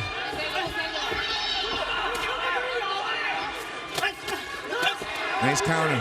Nice counter from Inoue. That was nice. That was nice from Tapales. Tapales lands a sneaky. Another one. And another one. Here comes Marlon Tapales. Ooh. Man. Back and forth. One of the most competitive rounds of the fight so far.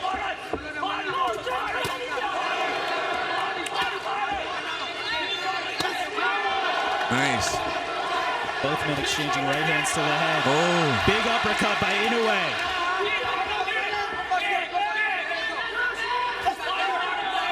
I like what Tapales is doing at times, but when he throws his shots, he just stands right in front of him, and Inoue comes right back, and that type of harder shot. So he needs to, get in and just take a step over. You can tell those body shots are affecting Tapales. He motions to the right hand gets through for Inoue. The counter. And again, just standing in front of him. He needs to do something. Feint, turn, something. It's not where you want to be if you're Marlon Tapales. Oh, nice. I love that uppercut from Tapales, though, because it's breaking the guard up anyway. Nice. That's what I mean. Get yours and go. Head movement. Get under the shots and everything. But don't just stand in front of them after you throw your shots, or just walk in straight to it with your hands up. Incredible action in this round 5.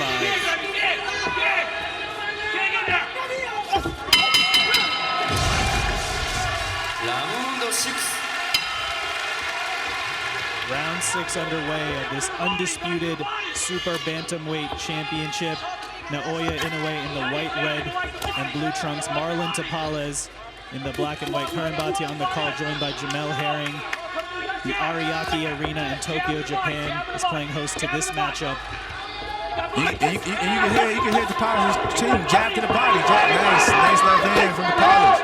Tapales has Inoue backed up now. Ooh. And you hear him saying the corners, he don't like the body. Tapales, go to the body.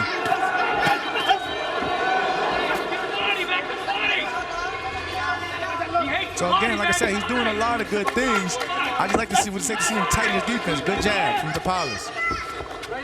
You'd like to see Tapales tighten the defense and step out of the way. Yeah, get out the way.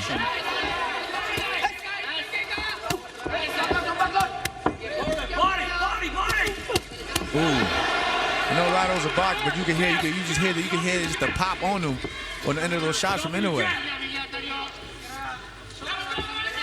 Now, Inoue, as you can see right now, he's setting up traps because he knows Tapales is being aggressive, so he's taking that step back and he's trying to get him catch him coming in.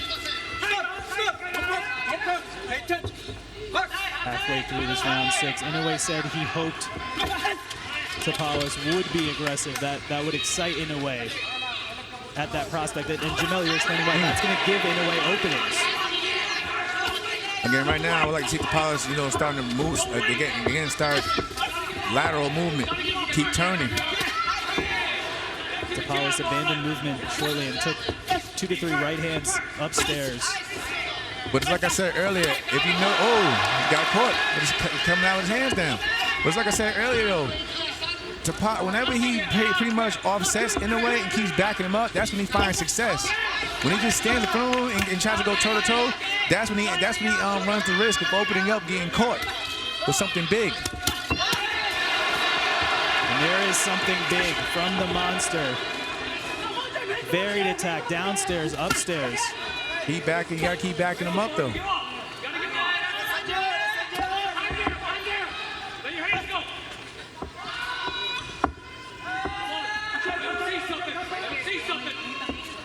You hear Tapales' corner there say, "Let your hands go." That's what Inoue wants. He wants him to do that. Get your body now. Get your body. Get your body. Get your body. Oh. Huge right hand for Inoue to close out round 6.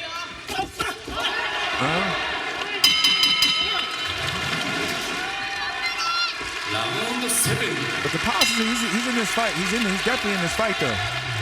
Halfway through our undisputed super bantamweight championship, Inoue did score the knockdown in round 4. But Jamel, as we've been saying, Marlon Tapales is having his moments, but you're looking for some in-fight adjustments here. A nice jab. It's nice, good jab. But again, I like what he's doing now. You gotta keep backing the monster up. Put that in glove. Ooh. Huge left and right hand get through for Inoue.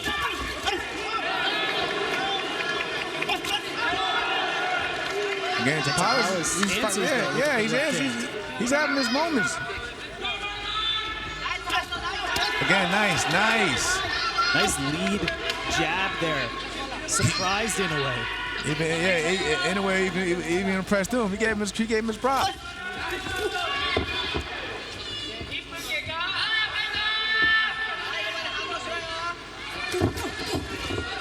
Nice defense, nice. And way to shoot back from Tapales. And that time you saw Tapales use the lead shoulder to roll it. Yeah, he rolled his punches.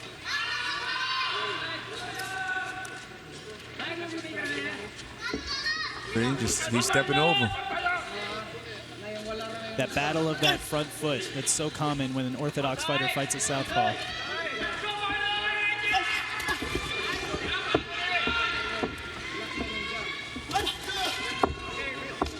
In a way, he's found himself reaching. Good jab again from Tapales. And one of those adjustments you asked for, Jamel, is being done there. Marlon Tapales, he doesn't have the high guard with both hands. That right hand is a little bit lower. And I believe you were calling for that because you don't want him to block his own view from punches coming at you. And and from that he probably can see the punches coming at him a lot better than when he had the high guard in his face blinding him. Even now he's getting in and out.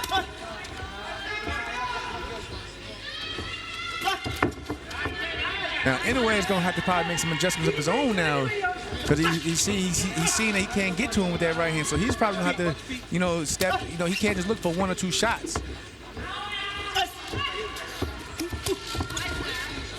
And you see Tapales is catching the shots with his left hand now. And he's turning. And he's having moments. He's probably been winning the round. Just got caught. He right hand. He just got caught though, boy. The third was the most powerful. It definitely got Tapales' attention. Nice shot from Tapales. Tapales with a nice left hand to close out round 7.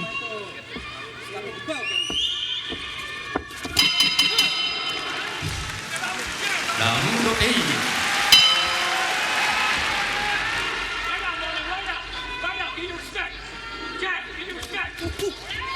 Round 8 underway. Last round, we heard referee Celestino Ruiz say to both fighters, "Watch your feet," and it's been a battle of geography the whole night. Right? Nice jab from Tapales.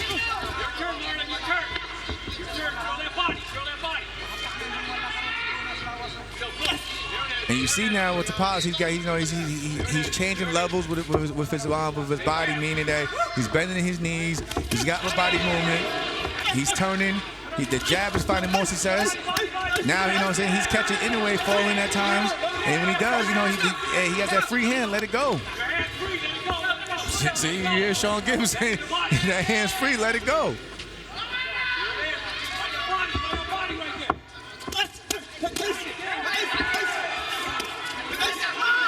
Oh. He has to be careful on the inside because you don't want to get greedy and forget about your defense, because that's when you get hit in between the shots. You don't see it coming. But he even has, in a way, you know, he's thinking more. It's more of a chess match now. It's not. It was early in the fight. It was becoming a slugfest.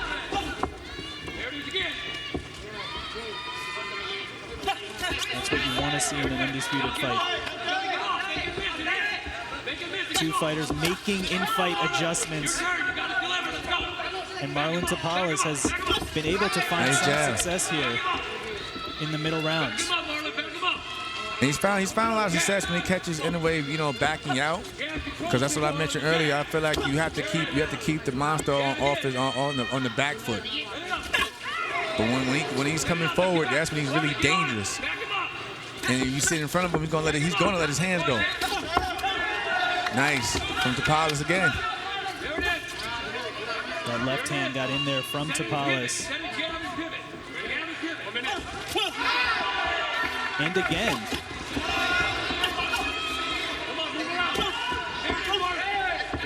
It's also, Jamel, you mentioned Tapales lowering that right lead hand. It also allows a different angle for him to throw the jab that Inoue may not be expecting. No, like I said, he'll dip, but he'll shoot the jab upward, you know, and it'll catch Inoue off guard.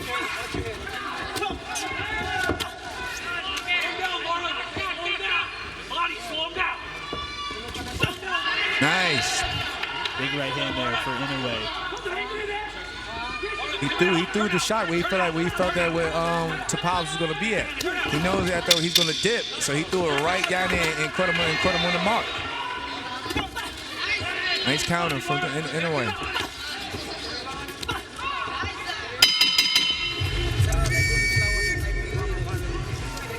Credit to Tapales though, he's definitely doing a lot more than what most probably expected him to do, even this late into the fight. But he's a champion, so you got to give him that respect. He's a champion.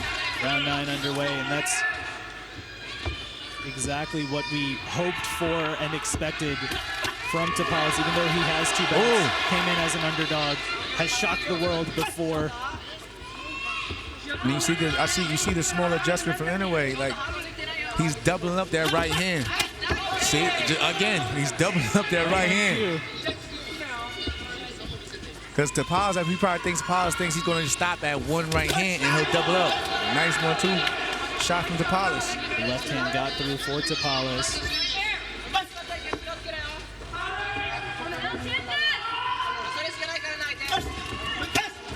Nice combination. And right now, this distance, this pace, right, is working for Tapales.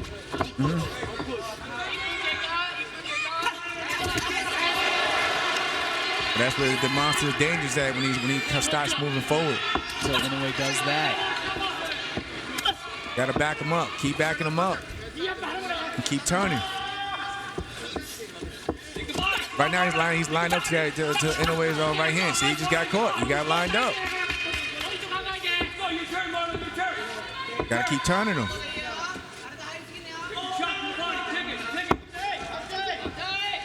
And there you see Tapales getting on his right foot on the outside of Inoue's lead foot.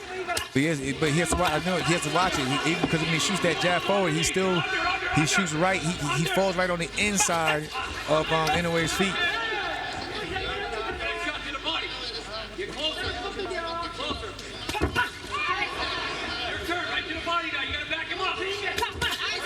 Like Sean Gibson, you gotta back him up. But when you sit there like that, you always get pieced up all night. Especially when you have the monster landing 1-2. Some of these are getting through the guard. And there's some good body work. We have to give Marlon Tapales credit. Not only heart of a warrior, heart of a champion, but also investing to that body. And he's been going to that all night.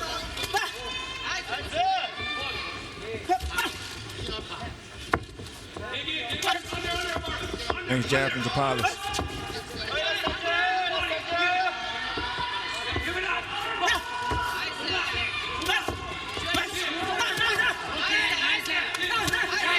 Tapales goes back to that high guard.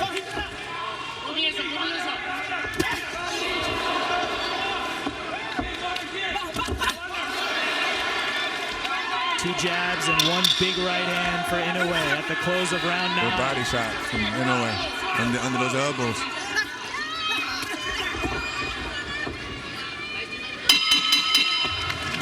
You see the replay where he did get cracked with the right hand, so he probably felt that he needed to put both his hands up, but again, he can't see anything, and every time he does that, Inoue starts to let his hands go. Good lead left hand. Round 10 from the Ariake Arena in Tokyo, Japan. Undisputed super bantamweight crown on the line.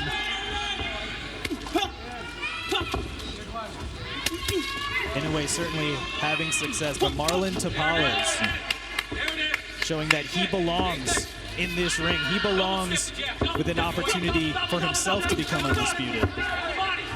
Making in-fight adjustments. Times frustrating Inoue. And you notice at times when he puts his hands up like that, Inoue would throw a shot and then he'll, ooh. Big right hand there, backed up Tapales. And can he beat the count?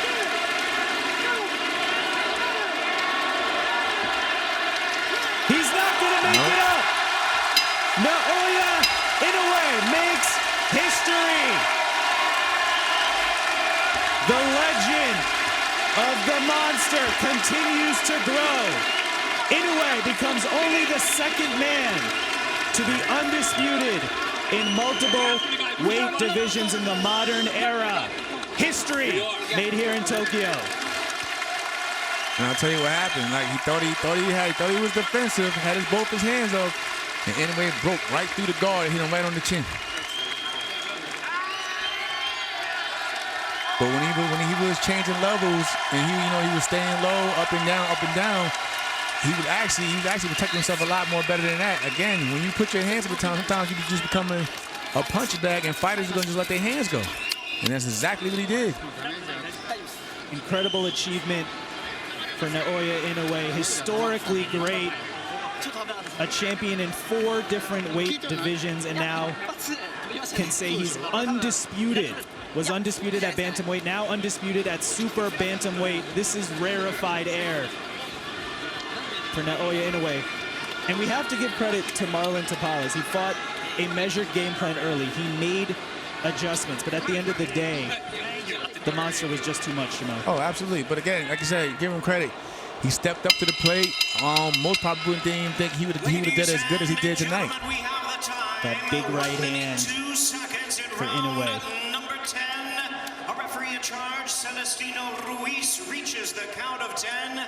He is the winner by way of knockout. He is now the undefeated, undisputed super